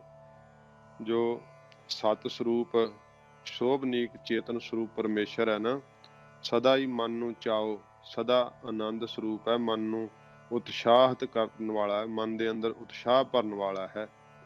ਇਹ ਉਸਦੇ ਸਰੂਪ ਲੱਖਣ ਹਨ ਜੋ ਕਦੇ ਨਹੀਂ ਬਦਲਦੇ, ਕਿਉਂਕਿ ਪਰਮੇਸ਼ਰ ਸਤ ਚੇਤਨ ਆਨੰਦ ਸਰੂਪ ਹੋਣ ਕਰਕੇ ਉਸ ਦੇ ਵਿੱਚ ਇਹ ਤਬਦੀਲੀ ਨਹੀਂ ਹੈ। ਹਾਂਜੀ, ਬਦਲਾਵ ਨਹੀਂ ਆਉਂਦਾ। ਸੋਨਾ ਗਹਿਣਾ ਬਣ ਕੇ ਵੀ ਸੋਨਾ ਹੀ ਰਹਿੰਦਾ, ਕਿਉਂ? ਪਰਮੇਸ਼ਰ ਦਾ ਜਗਤ ਰੂਪ ਹੋ ਕੇ ਵਿਗੜਿਆ ਕੁਝ ਵੀ ਨਹੀਂ, ਉਹ ਉਸੇ ਪ੍ਰਕਾਰ ਹੀ ਜਿਉਂ ਦਾ ਤਿਉਂ ਹੈ। ਜਗਤ ਰੂਪ ਹੋ ਕੇ ਵੀ ਬ੍ਰਹਮ ਦਾ ਬ੍ਰਹਮ ਹੀ ਹੈ, ਉਹਦੇ ਵਿੱਚ ਕੋਈ ਭਿੰਨ ਨਹੀਂ। ਮਾਇਆ ਕਰਕੇ ਜਦੋਂ ਪੜਦਾ ਹੈ ਫਿਰ ਭਿੰਨਤਾ ਜਿਹੜੀ ਹੈ ਨਾ ਉਹ ਪ੍ਰਤੀਤ ਹੋਣ ਲੱਗ ਪੈਂਦੀ ਹੈ। ਇਸ ਪ੍ਰਕਾਰ ਸੱਚੇ ਪਾਤਸ਼ਾਹ ਜੀ ਮਹਾਰਾਜ ਕਹਿੰਦੇ ਆ, ਸਤ ਸੁਹਾਣ ਸਦਾ ਮਨ ਚਾਓ। ਉਹ ਜਿਹੜਾ ਸੱਚ ਹੈ ਨਾ, ਸੱਚ ਸਰੂਪ ਪਰਮੇਸ਼ਰ, ਉਹ ਤੇ ਸਦਾ ਹੀ ਸੁਹਾਣ ਸੋਭਨੀਕ ਹੈ, ਤੇ ਜਿਹੜੇ ਉਸ ਦੇ ਨਾਮ ਨਾਲ ਜੁੜਦੇ ਆ ਉਹਨਾਂ ਦੇ ਵੀ ਮਨ ਵਿੱਚ ਸਦਾ ਚਾਅ ਉਤਸ਼ਾਹ ਭਰ ਦਿੰਦਾ ਹੈ, ਤੇ ਆਪ ਵੀ ਵਾਹਿਗੁਰੂ ਸਦਾ ਆਨੰਦ ਸਰੂਪ ਹੈ। ਸੱਚੇ ਪਾਤਸ਼ਾਹ ਜੀ ਮਹਾਰਾਜ ਕਹਿੰਦੇ, ਸਤ ਚਿੱਤ ਆਨੰਦ ਹੋਣ ਕਰਕੇ ਜਿਹੜਾ ਉਸ ਦੇ ਨਾਮ ਦਾ ਚਿੰਤਨ ਕਰਦਾ ਹੈ ਉਹ ਵੀ ਸਤ ਚਿੱਤ ਆਨੰਦ ਸਰੂਪ ਹੋ ਜਾਂਦਾ ਹੈ। ਇਉਂ ਸੱਚੇ ਪਾਤਸ਼ਾਹ ਜੀ ਮਹਾਰਾਜ ਦੇ ਕੋਲ ਫਿਰ ਉਹਨਾਂ ਨੇ ਕਿਹਾ ਕਿ ਮਹਾਰਾਜ ਜਿਹੜੀ ਸ੍ਰਿਸ਼ਟੀ ਹੈ ਇਹਦਾ ਮਹਾਰਾਜ ਆਕਾਰ ਜਿਹੜਾ ਹੈ ਸਾਰਾ ਇਹ ਜਦੋਂ ਰਚਿਆ ਗਿਆ ਉਹ ਵੇਲਾ ਕਿਹੜਾ ਸੀ, ਉਦੋਂ ਕਿਹੜੇ ਸਮੇਂ ਇਹ ਸ੍ਰਿਸ਼ਟੀ ਦੀ ਜਿਹੜੀ ਰਚਨਾ ਹੋਈ ਹੈ। ਕਵਣ ਸੋ ਵੇਲਾ ਵਕਤ ਕਵਣ, ਹਿੰਦੂਆਂ ਦੀ ਬੋਲੀ ਅਨੁਸਾਰ ਜਿਹੜਾ ਹੈ ਉਹ ਵੇਲਾ ਹੈ, ਤੇ ਫਾਰਸੀ ਵਿੱਚ ਸਮੇਂ ਦਾ ਸੂਚਕ ਵਕਤ ਹੁੰਦਾ ਹੈ ਦਾ ਇਹ ਲਫ਼ਜ਼ ਵਰਤਦੇ ਆ। ਹਾਂਜੀ, ਮੁਸਲਮਾਨਾਂ ਦੇ ਮਤ ਅਨੁਸਾਰ ਕਿਹੜਾ ਵਕਤ ਸਮਾਂ ਸੀ, ਤੇ ਭਾਵ ਰਾਤ ਦਾ ਵੇਲਾ ਸੀ, ਰਾਤ ਦੇ ਸਮੇਂ ਨੂੰ ਵਕਤ ਕਹਿ ਦਿੰਦੇ ਆ, ਤੇ ਉਸ ਵੇਲੇ ਰਾਤ ਸੀਗੀ ਜਾਂ ਦਿਨ ਸੀਗਾ, ਕਿ ਜਾਂ ਦਿਨ ਦਾ ਵੇਲਾ ਸੀਗਾ। ਕਵਣ ਥਿਤ ਕਵਣ ਵਾਰ, ਉਹ ਕਿਹੜੀ ਥਿਤ ਸੀ, ਏਕਮ ਦੀ ਸੀ, ਦੂਜ ਦੀ, ਤੀਜ ਦੀ, ਕਿਹੜੀ ਥਿਤ ਸੀਗੀ, ਤੇ ਵਾਰ ਕਿਹੜਾ ਸੀ, ਐਤਵਾਰ ਸੀ, ਸੋਮਵਾਰ ਸੀ, ਕਿਹੜਾ ਵਾਰ ਸੀ ਮਹਾਰਾਜ, ਇਹ ਸਾਨੂੰ ਕਿਰਪਾ ਕਰਕੇ ਆਪ ਦੱਸੋ। ਫਿਰ ਕਵਣ ਸੇ ਰੁੱਤੀ ਮਾਹੋ ਕਵਣ, ਜਿਹੜੀ ਰੁੱਤ ਕਿਹੜੀ ਸੀਗੀ, ਬਸੰਤ ਰੁੱਤ ਸੀ, ਗਰੀਖਮ ਰੁੱਤ ਸੀਗੀ, ਕਿ ਪਾਵਸ ਰੁੱਤ ਸੀ, ਭਾਵ ਵਰਖਾ ਦੀ ਰੁੱਤ ਸੀ, ਤੇ ਮਾਹੋ ਮਹੀਨਾ ਕਿਹੜਾ ਸੀ। ਜਿਤ ਹੋਆ ਆਕਾਰ, ਜਿਸ ਵੇਲੇ ਸੰਸਾਰ ਦੀ ਰਚਨਾ ਦਾ ਆਕਾਰ ਹੋਇਆ, ਬਣਾਵਟ ਹੋਈ, ਇਹ ਮਹਾਰਾਜ ਕਿਰਪਾ ਕਰਕੇ ਦੱਸੋ। ਤਾਂ ਸਤਿਗੁਰੂ ਪਾਤਸ਼ਾਹ ਜੀ ਮਹਾਰਾਜ ਦੇ ਕੋਲ ਜਦੋਂ ਸਿੱਧਾਂ ਨੇ ਪ੍ਰਸ਼ਨ ਕੀਤਾ, ਅੱਗੇ ਪੰਗਤੀ 'ਚ ਮਹਾਰਾਜ ਸਾਹਿਬ ਜੀ ਉੱਤਰ ਸਤਿਗੁਰੂ ਜੀ ਕਹਿੰਦੇ ਆ, ਪ੍ਰਸ਼ਨ ਆਪ ਜੀ ਨੇ ਇੱਕ ਵਾਰੀ ਫੇਰ ਸੁਣ ਲੈਣੇ। ਉਹਨਾਂ ਕਿਹਾ, ਮਹਾਰਾਜ ਉਹ ਵੇਲਾ ਕਿਹੜਾ ਹੈ, ਵਕਤ ਰਾਤ ਦਾ ਵਕਤ ਸੀਗਾ ਕਿ ਦਿਨ ਦਾ ਵੇਲਾ ਸੀ। ਹਿੰਦੂ ਮਤ ਦੇ ਅੰਦਰ ਸਮੇਂ ਦਾ ਸੂਚਕ ਵੇਲਾ, ਤੇ ਫਾਰਸੀ ਵਿੱਚ ਮੁਸਲਮਾਨਾਂ ਦੇ ਮਤ ਮੁਤਾਬਕ ਵਕਤ, ਤੇ ਕਹਿੰਦੇ ਥਿਤ ਕਿਹੜੀ ਸੀ, ਵਾਰ ਕਿਹੜਾ ਸੀ, ਰੁੱਤ ਕਿਹੜੀ ਸੀ, ਤੇ ਮਹੀਨਾ ਕਿਹੜਾ ਸੀ, ਇਹ ਕਿਰਪਾ ਕਰਕੇ ਦੱਸੋ। ਜਦੋਂ ਜਗਤ ਦੀ ਰਚਨਾ ਹੋਈ ਆ, ਜਦੋਂ ਇਹ ਸਾਰੀ ਸ੍ਰਿਸ਼ਟੀ ਸਾਜੀ ਗਈ ਹੈ, ਤਾਂ ਸਤਿਗੁਰੂ ਪਾਤਸ਼ਾਹ ਜੀ ਨੇ ਕਿਹਾ, ਵੇਲ ਨਾ ਪਾਈਆ ਪੰਡਤੀ। ਮਹਾਰਾਜ ਸੱਚੇ ਪਾਤਸ਼ਾਹ ਜੀ ਕਹਿੰਦੇ, ਸਿੱਧੋ ਜਿਹੜੇ ਪੰਡਤ ਲੋਕ ਹਨ ਨਾ, ਇਹਨਾਂ ਨੇ ਵੀ ਨਹੀਂ ਜਾਣਿਆ ਕਿ ਉਸ ਵੇਲੇ ਕਿਹੜਾ ਸਮਾਂ ਸੀਗਾ। ਜੇ ਬਿਆਸ ਆਦਿਕਾਂ ਨੂੰ ਪਤਾ ਹੁੰਦਾ ਨਾ ਤਾਂ ਉਹਨਾਂ ਲਿਖ ਦੇਣਾ ਸੀ। ਜਿਹੜੇ ਬਿਆਸ ਵਰਗੇ 11 ਹਜ਼ਾਰ ਵਰਾ ਕਾਰਕ ਬਣੇ ਰਹੇ, ਉਹ ਵੀ ਉਸ ਵੇਲੇ ਨੂੰ ਨਹੀਂ ਜਾਣ ਸਕੇ ਕਿ ਫਲਾਨਾ ਦਿਨ ਸੀ, ਰਾਤ ਸੀ, ਮਹੀਨਾ ਸੀ ਕਿਹੜਾ, ਰੁੱਤ ਸੀ ਕਿਹੜੀ। ਇਹ ਪਰਮੇਸ਼ਰ ਨੇ ਜਦੋਂ ਸ੍ਰਿਸ਼ਟੀ ਰਚੀ ਹੈ, ਇਉਂ ਉਹ ਜਾਣ ਹੀ ਨਹੀਂ ਸਕੇ ਕਿ ਉਸ ਸਮੇਂ ਕੀ ਸੀਗਾ। ਜੇ ਪਤਾ ਹੁੰਦਾ ਉਹਨਾਂ ਨੂੰ ਤਾਂ ਮਹਾਰਾਜ ਸਾਹਿਬ ਜੀ ਨੇ ਕਿਹਾ, ਜੇ ਵੇਲ ਨਾ ਪਾਈਆ ਪੰਡਤੀ, ਜੇ ਹੋਇਆ ਲੇਖ ਪੁਰਾਣ। ਜੇ ਬਿਆਸ ਆਦਿਕਾਂ ਨੂੰ ਪਤਾ ਹੁੰਦਾ ਤਾਂ ਪੁਰਾਣਾਂ ਵਿੱਚ ਉਸਦੀ ਲਿਖਤ ਨਾ ਲਿਖੀ ਹੁੰਦੀ। ਉਸ ਦੇ ਲਿਖੇ ਹੋਏ 18 ਪੁਰਾਣ ਹਨ, ਉਹਨਾਂ ਵਿੱਚ ਕੋਈ ਮਿਤੀ, ਥਿਤ, ਵਾਰ, ਰੁੱਤ, ਮਹੀਨਾ ਨਹੀਂ ਲਿਖਿਆ ਹੋਇਆ ਕਿ ਫਲਾਨੇ ਵੇਲੇ ਪਰਮੇਸ਼ਰ ਨੇ ਸ੍ਰਿਸ਼ਟੀ ਦੀ ਰਚਨਾ ਕੀਤੀ ਸੀ। ਇਸ ਕਰਕੇ ਸਿੱਧੋ ਇਹ ਸਿੱਧ ਹੁੰਦਾ ਹੈ ਕਿ ਬਿਆਸ ਆਦਿਕਾਂ ਨੂੰ ਪਤਾ ਨਹੀਂ ਸੀਗਾ। ਇਹ ਕਿਸੇ ਪ੍ਰਕਾਰ ਜੇ ਪੰਡਤਾਂ ਨੂੰ ਪਤਾ ਹੁੰਦਾ ਤੇ ਉਹਨਾਂ ਲਿਖ ਦੇਣਾ ਸੀ। ਜੇ ਪੰਡਤਾਂ ਨੂੰ ਨਹੀਂ ਸੀ ਪਤਾ ਤੇ ਉਹ ਕਹਿੰਦੇ, ਮਹਾਰਾਜ ਹੋਰ ਕਿਸੇ ਨੇ ਲਿਖਿਆ ਹੋਵੇ। ਸੱਚੇ ਪਾਤਸ਼ਾਹ ਜੀ ਮਹਾਰਾਜ ਫਿਰ ਕਹਿੰਦੇ ਆ ਕਿ ਜਿਹੜੇ ਮੁਸਲਮਾਨਾਂ ਦੇ ਪੈਗੰਬਰ ਕਾਜੀ, ਉਹ ਵੀ ਨਹੀਂ ਜਾਣਦੇ। ਉਹਨਾਂ ਕਿਹਾ, ਮਹਾਰਾਜ ਉਹ ਤਾਂ ਜਾਣਦੇ ਹੋਣਗੇ। ਮਹਾਰਾਜ ਕਹਿੰਦੇ, ਨਹੀਂ, ਉਹ ਵੀ ਨਹੀਂ ਜਾਣਦੇ। ਵਕਤ ਨਾ ਪਾਇਓ ਕਾਦੀਆ, ਕਾਦੀਆ ਦਾ ਅਰਥ ਤੇ ਕਾਜੀਆਂ ਹੀ ਆ, ਪਰ ਪੜ੍ਹਨ 'ਚ ਆਪਾਂ ਕਾਦੀਆ ਹੀ ਪੜ੍ਹਨਾ, ਕਾਜੀਆਂ ਨਹੀਂ ਪੜ੍ਹਨਾ, ਜਾਂ ਕਾਦੀਆਂ ਨਹੀਂ ਕਹਿਣਾ। ਉਹ ਇੱਧਰ ਨਾ ਗੁਰਦਾਸਪੁਰ ਦੇ ਇਲਾਕੇ 'ਚ ਹੋਰ ਵੀ ਕਿਤੇ ਹੋਣਗੇ ਉੱਦਾਂ ਕਾਦੀਆਂ ਕਸਬੇ। ਇੱਕ ਸ਼ਹਿਰ ਹੈ, ਕਸਬਾ ਹੈ ਕਾਦੀਆਂ, ਬਟਾਲੇ ਤੋਂ ਅੱਗੇ। ਤੇ ਹੁਣ ਸ੍ਰੀ ਜਪਜੀ ਸਾਹਿਬ ਦੀ ਬਾਣੀ ਤਾਂ ਮੁਸਲਮਾਨ ਵੀ ਕਈ ਪੜ੍ਹਦੇ ਆ, ਪਰ ਹੁਣ ਅਰਥ ਨਹੀਂ ਪਤਾ ਹੁੰਦੇ ਨਾ। ਤੇ ਇੱਕ ਮੁਸਲਮਾਨ ਸੀਗਾ ਉੱਥੇ, ਉਹਨੂੰ ਮਿਰਜ਼ੇ ਦੀ ਕਾਦੀਆਂ ਵੀ ਕਹਿੰਦੇ ਆ। ਤੇ ਉਹ ਕਹਿੰਦਾ ਵੇਖ ਲਓ, ਇਹ ਸਾਡੇ ਕਾਦੀਆਂ, ਮਿਰਜ਼ੇ ਦੀ ਕਾਦੀਆਂ ਬਾਰੇ ਨਾ ਤੁਹਾਡੇ ਬਾਣੀ 'ਚ ਵੀ ਲਿਖਿਆ ਵਾ ਕਿ ਇੱਥੇ ਵਕਤ ਨਹੀਂ ਪੈ ਸਕਦਾ, ਉਹ ਵਕਤ ਨਾ ਪਾਇਓ ਕਾਦੀਆਂ। ਇਹ ਉਹ ਆਪਣੇ ਅਰਥ ਬਣਾਈ ਫਿਰਦੇ ਹਾਂਜੀ, ਏਦਾਂ ਨਹੀਂ ਹੁੰਦਾ। ਤੇ ਉਹਨਾਂ ਨੇ ਆਪਣੇ ਢੰਗ ਨਾਲ ਮਤਲਬ ਕੱਢਿਆ। ਮਹਾਰਾਜ ਕਾਦੀਆਂ ਵਾਸਤੇ ਨਹੀਂ ਕਿਹਾ, ਇਹ ਕਾਜ਼ੀਆਂ ਕਿਹਾ। ਕਾਦੀਆਂ ਕਸਬੇ ਤੇ ਹੋਰ ਵੀ ਹੈਗੇ ਆ। ਜਿਹੜੀ ਇਹ ਸ੍ਰੀ ਜਪਜੀ ਸਾਹਿਬ ਦੀ ਬਾਣੀ ਆ ਨਾ, ਮੈਨੂੰ ਬਚਨ ਚੇਤੇ ਆ ਗਿਆ।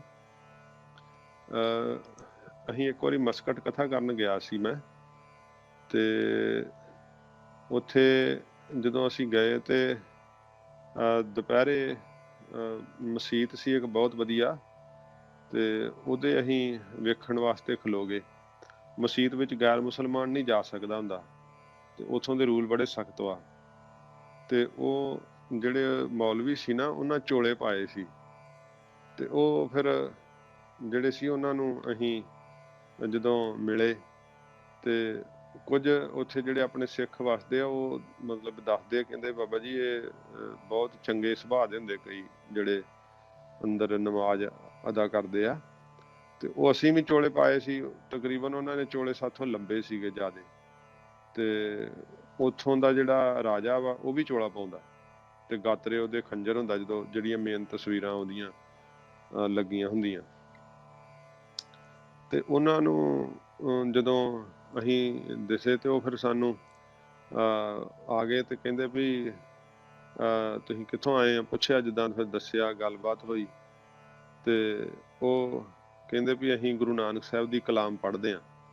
ਅਸੀਂ ਕਿਹਾ ਕਿਹੜੀ ਕਲਾਮ ਪੜ੍ਹਦੇ ਆ? ਉਹ ਕਹਿੰਦੇ ਅਸੀਂ ਜਪਜੀ ਸਾਹਿਬ ਦਾ ਪਾਠ ਕਰਦੇ ਹਾਂ। ਤੇ ਉਹਨਾਂ ਨੂੰ ਫਿਰ ਉਹ ਪੁੱਛਦੇ ਆ ਉੱਥੋਂ ਦੇ ਆਪਣੇ ਨਾਲ ਸਿੰਘ ਵੀ, ਤੁਸੀਂ ਇਹ ਜਪਜੀ ਸਾਹਿਬ ਦੀ ਬਾਣੀ ਕਿਉਂ ਪੜ੍ਹਦੇ ਆ? ਕਹਿੰਦੇ ਇਸ ਕਲਾਮ ਨਾਲ ਸਾਨੂੰ ਸਕੂਨ ਬਹੁਤ ਮਿਲਦਾ। ਮੁਸਲਮਾਨ ਵੀ ਕਈ ਜਪਜੀ ਸਾਹਿਬ ਦੀ ਬਾਣੀ ਦਾ ਪਾਠ ਕਰਦੇ ਆ। ਤੋ ਸਾਨੂੰ ਮਹਾਰਾਜ ਦੇ ਸਿੱਖ ਹੋਣ ਕਰਕੇ ਜਪਜੀ ਸਾਹਿਬ ਦਾ ਪਾਠ ਅਤਿਅੰਤ ਜ਼ਰੂਰੀ ਹੈ। ਇਉਂ ਸੱਚੇ ਪਾਤਸ਼ਾਹ ਜੀ ਮਹਾਰਾਜ, ਆਪਾਂ ਫਿਰ ਕੇਂਦਰ ਬਿੰਦੂ ਕਰੀਏ ਹੁਣ। ਵਕਤ ਨਾ ਪਾਇਓ ਕਾਦੀਆ, ਮਹਾਰਾਜ ਕਹਿੰਦੇ ਕਾਜ਼ੀਆਂ ਨੇ, ਇਹ ਸਮੇਂ ਦਾ ਗਿਆਤ ਉਹਨਾਂ ਨੂੰ ਹੈ ਨਹੀਂ। ਜੇ ਹੁੰਦੀ ਤਾਂ ਸਾਰੀ ਉਹਨਾਂ ਨੇ ਵਿਵਸਥਾ ਜਿਹੜੀ ਸੀ ਨਾ ਸ਼ਰ੍ਹਾ 'ਚ ਲਿਖ ਦੇਣੀ ਸੀ। ਤੇ ਜੋ ਪੈਗੰਬਰ ਹੋਏ ਆ, ਉਹਨਾਂ ਨੇ ਸੰਸਾਰ ਦੇ ਰਚਨ ਦਾ ਵਕਤ ਸਮਾਂ ਜਿਹੜਾ ਨਾ ਉਹਨਾਂ ਪਾਇਆ ਹੀ ਨਹੀਂ। ਜੇ ਪਾਇਆ ਹੁੰਦਾ ਤੇ ਫਿਰ ਮਹਾਰਾਜ ਦੇ ਇਸ ਰਚਨਾ ਬਾਰੇ ਉਹਨਾਂ ਨੂੰ ਪਤਾ ਹੁੰਦਾ, ਤੇ ਫਿਰ ਉਹਨਾਂ ਲਿਖ ਦੇਣੀ ਸੀ ਸ਼ਰ੍ਹਾ ਦੇ ਅੰਦਰ। ਮਹਾਰਾਜ ਕਹਿੰਦੇ ਇਹ ਪਰਮੇਸ਼ਰ ਦੀ ਰਚਨਾ ਬਾਰੇ ਪੁੱਛ ਨਾ ਸਾਜੇ, ਪੁੱਛ ਨਾ ਢਾਹੇ, ਪੁੱਛ ਨਾ ਦੇਵੈ ਲੇ। ਆਪਣੀ ਕੁਦਰਤ ਆਪੇ ਜਾਣੇ, ਆਪੇ ਕਰਨ ਕਰੇ। ਉਹ ਕਿਸੇ ਕੋਲੋਂ ਪੁੱਛ ਕੇ ਨਹੀਂ ਸਾਜਣਾ ਕਰਦਾ ਸ੍ਰਿਸ਼ਟੀ ਦੀ, ਤੇ ਪੁੱਛ ਕੇ ਨਹੀਂ ਢਾਉਂਦਾ ਹੈ। ਕਿਉਂਕਿ ਉਹ ਤਾਂ ਬੇਵਜ਼ੀਰ ਬੜੇ ਤੀਰ ਧਰਮੰਗ ਅਲਖ ਅਗੰਮ, ਖੇਲ ਕੀਆ ਆਪਣੇ ਉਸ਼ਾਹੇ ਜੀਓ। ਉਹ ਆਪਣੀ ਮੌਜ 'ਚ ਹੀ ਇਹ ਸਾਰਾ ਖੇਲ ਕੀਤਾ ਹੈ। ਉਹ ਬੇਵਜ਼ੀਰ ਹੈ। ਜਿਹੜੇ ਕੰਮ ਅਕਲ ਵਾਲੇ ਰਾਜੇ ਹੁੰਦੇ, ਉਹਨਾਂ ਨੂੰ ਵਜ਼ੀਰਾਂ ਦੀ ਸਲਾਹ ਦੀ ਲੋੜ ਪੈਂਦੀ ਹੈ, ਉਹਨੂੰ ਕਿਸੇ ਵਜ਼ੀਰ ਦੀ ਲੋੜ ਨਹੀਂ ਹੈਗੀ। ਮਹਾਰਾਜ ਕਹਿੰਦੇ ਇਹਨਾਂ ਨੂੰ ਵੀ ਨਹੀਂ ਪਤਾ। ਜੇ ਪਤਾ ਹੁੰਦਾ, ਵਕਤ ਨਾ ਪਾਇਓ ਕਾਦੀਆ, ਜੇ ਲਿਖਣ ਲੇਖ ਕੁਰਾਨ, ਜੇ ਮੁਹੰਮਦ ਸਾਹਿਬ ਨੂੰ ਉਤਪਤੀ ਦੇ ਸਮੇਂ ਦਾ ਗਿਆਨ ਪਾਇਆ ਹੁੰਦਾ ਤਾਂ ਕੁਰਾਨ ਸ਼ਰੀਫ ਦੇ ਅੰਦਰ ਲਿਖ ਦੇਣਾ ਸੀ। ਉਹਨਾਂ ਨੇ ਲਿਖਿਆ ਹੁੰਦਾ, ਭਾਵ ਉੱਥੇ ਫਲਾਣੇ ਦਿਨ, ਮਹੀਨਾ, ਰੁੱਤ, ਪਰਮੇਸ਼ਰ ਨੇ ਸ੍ਰਿਸ਼ਟੀ ਕਦੋਂ ਪੈਦਾ ਕੀਤੀ ਹੈ, ਇਹ ਲਿਖਿਆ ਹੋਣਾ ਸੀ। ਪਰ ਮਹਾਰਾਜ ਕਹਿੰਦੇ ਇਹ ਤਾਂ ਕੁਰਾਨ ਦੀ ਲਿਖਤ ਵਿੱਚ ਲਿਖੀ ਨਹੀਂ ਹੋਈ ਕੋਈ ਗੱਲ। ਇਸ ਕਰਕੇ ਸਿੱਧ ਹੁੰਦਾ ਹੈ ਕਿ ਉਸ ਨੇ ਵੀ, ਮੁਹੰਮਦ ਸਾਹਿਬ ਨੇ ਵੀ, ਹੋਰਨਾਂ ਪੀਰਾਂ ਪੈਗੰਬਰਾਂ ਨੇ ਸ੍ਰਿਸ਼ਟੀ ਦੇ ਰਚਨ ਦੇ ਸਮੇਂ ਨੂੰ ਨਹੀਂ ਪਾਇਆ। ਸੱਚੇ ਪਾਤਸ਼ਾਹ ਜੀ ਕਹਿੰਦੇ ਭਾਈ ਇਹ ਪਰਮੇਸ਼ਰ ਜਿਹੜਾ ਨਾ ਉਹ ਆਪ ਹੀ ਉਸ ਨੂੰ ਜਾਣਦਾ ਹੈ। ਤਾਂ ਸਤਿਗੁਰੂ ਜੀ ਅੱਗੇ ਬਚਨ ਕਰਦੇ ਆ, ਥਿਤ ਵਾਰ ਨਾ ਜੋਗੀ ਜਾਣੈ। ਤੁਹਾਡੇ ਜੋ ਜੋਗੀ ਹਨ, ਗੋਰਖਨਾਥ ਆਦਿਕ ਸਿੱਧ ਹਨ, ਉਹ ਵੀ ਨਹੀਂ ਜਾਣਦੇ ਸ੍ਰਿਸ਼ਟੀ ਦੀ ਰਚਨਾ ਕਿਹੜੀ ਥਿਤ, ਏਕਮ ਨੂੰ, ਦੂਜ ਨੂੰ, ਤੀਜ ਨੂੰ, ਆਦਿ ਨੂੰ ਕਿਹੜੀ ਨੂੰ ਹੋਈ ਆ, ਤੇ ਵਾਰ ਕਿਹੜਾ ਸੀ, ਐਤਵਾਰ ਸੋਮਵਾਰ ਕਿਹੜਾ ਸੀ। ਮਹਾਰਾਜ ਕਹਿੰਦੇ ਇਹ ਨਹੀਂ ਕੋਈ ਜਾਣਦੇ।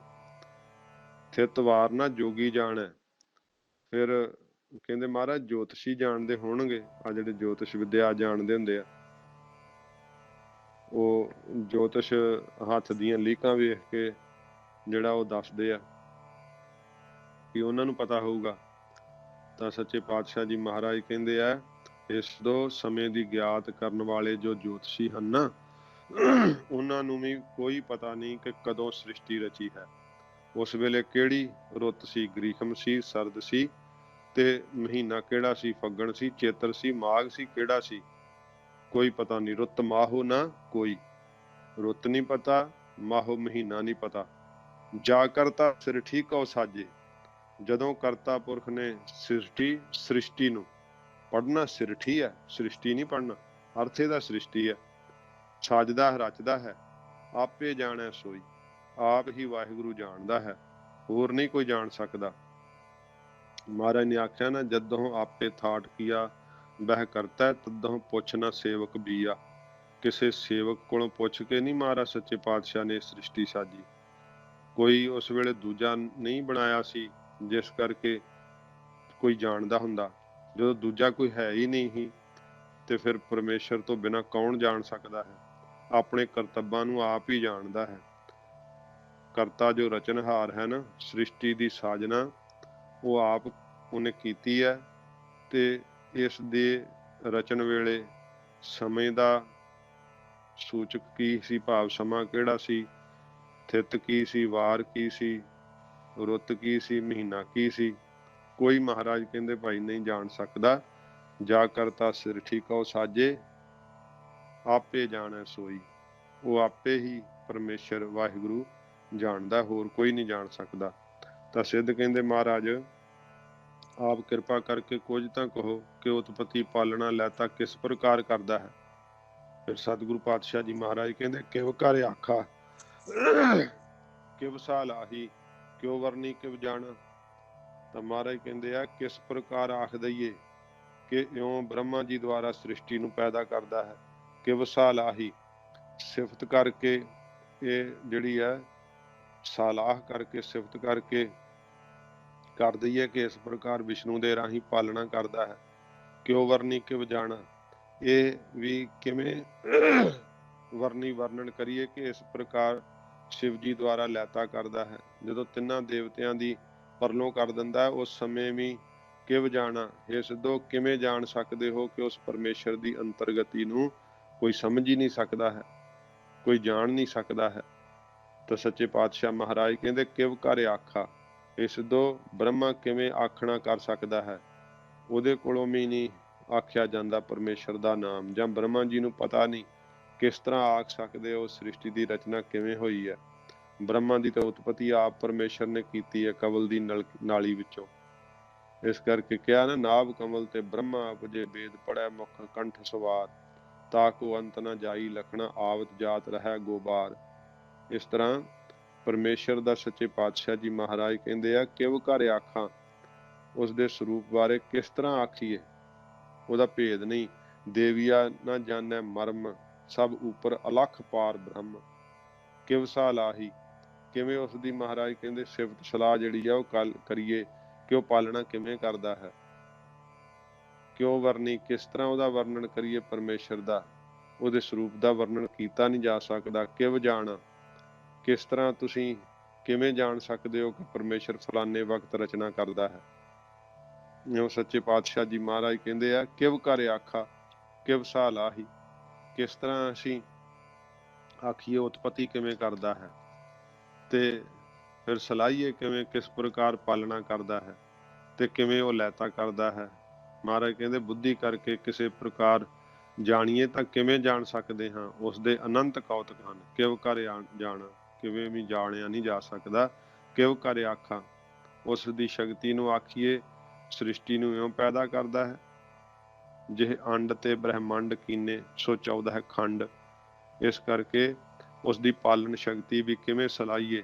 ਇਸ ਪ੍ਰਕਾਰ ਜਿਹੜਾ ਹੈ ਪਰਮੇਸ਼ਰ ਦੀ ਸਿਫਤ ਸਲਾਹ ਜਿਹੜੀ ਆ ਸਮੱਗਰ ਜਿਹੜੀ ਆ ਕੋਈ ਨਹੀਂ ਕਰ ਸਕਦਾ, ਕਿਉਂਕਿ ਉਹ ਤਾਂ ਵਾਹਿਗੁਰੂ ਇੰਨਾ ਆਸ਼ਚਰਜ ਹੈ। ਸੈਲ ਪੁੱਥਰ ਮੈਂ ਜੰਤੋ ਪਾਏ, ਤਾ ਘਰ ਰਿਜਕ ਆਗਿਆ ਕਰ ਧਰਿਆ, ਪਾਖਣ ਕੀਟ ਗੁਪਤ ਹੋਏ ਰਹਿਤਾ, ਤਾ ਚੋ ਮਾਰਗ ਨਾਹੀ। ਇਸ ਤਰ੍ਹਾਂ माता दे उदर विच जनरी केरे उदर उदक मह पिंड किया 10 द्वारा दे आहार अगन मह राखै ऐसा खसम हमारा। इस करके ओदी उत्पत्ति करन वाली, पालना करन वाली ते लैता करन वाली शक्ति नूं महाराज कहंदे आ भाई वर्णन नहीं कीता जा सकदा। परमेश्वर दे करतब्बां नूं जिहड़ा है ਉਹ ਜਾਣਿਆ नहीं जा सकदा। ते फिर कहंदे आ सतगुरु जी कही तां ਜਾਂਦੇ ही है सारी दुनिया। आप महाराज ਜਦੋਂ ਕਹਿੰਦੇ ਵੀ ਉਹਦੀ ਸ਼ਕਤੀ ਨੂੰ ਵਰਣਨ ਨਹੀਂ ਕੀਤਾ ਜਾ ਸਕਦਾ ਤਾਂ ਸਤਿਗੁਰੂ ਜੀ ਕਹਿੰਦੇ ਨਾਨਕ ਆਖਣ ਸਭ ਕੋ ਆਖੈ।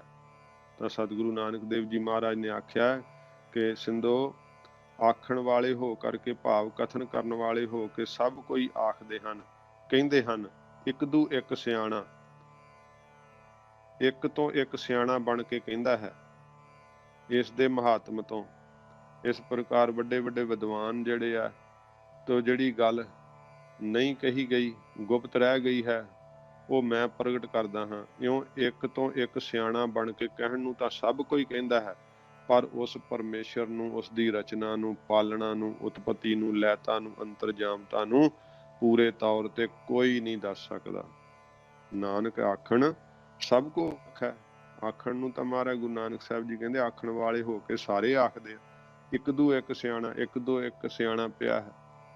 ਪਰ ਪਰਮੇਸ਼ਰ ਦੀ ਜਿਹੜੀ ਹੈ ਸਮਗਰ ਸ਼ਕਤੀ ਉਹ ਵਰਣਨ ਨਹੀਂ ਕੀਤੀ ਜਾ ਸਕਦੀ।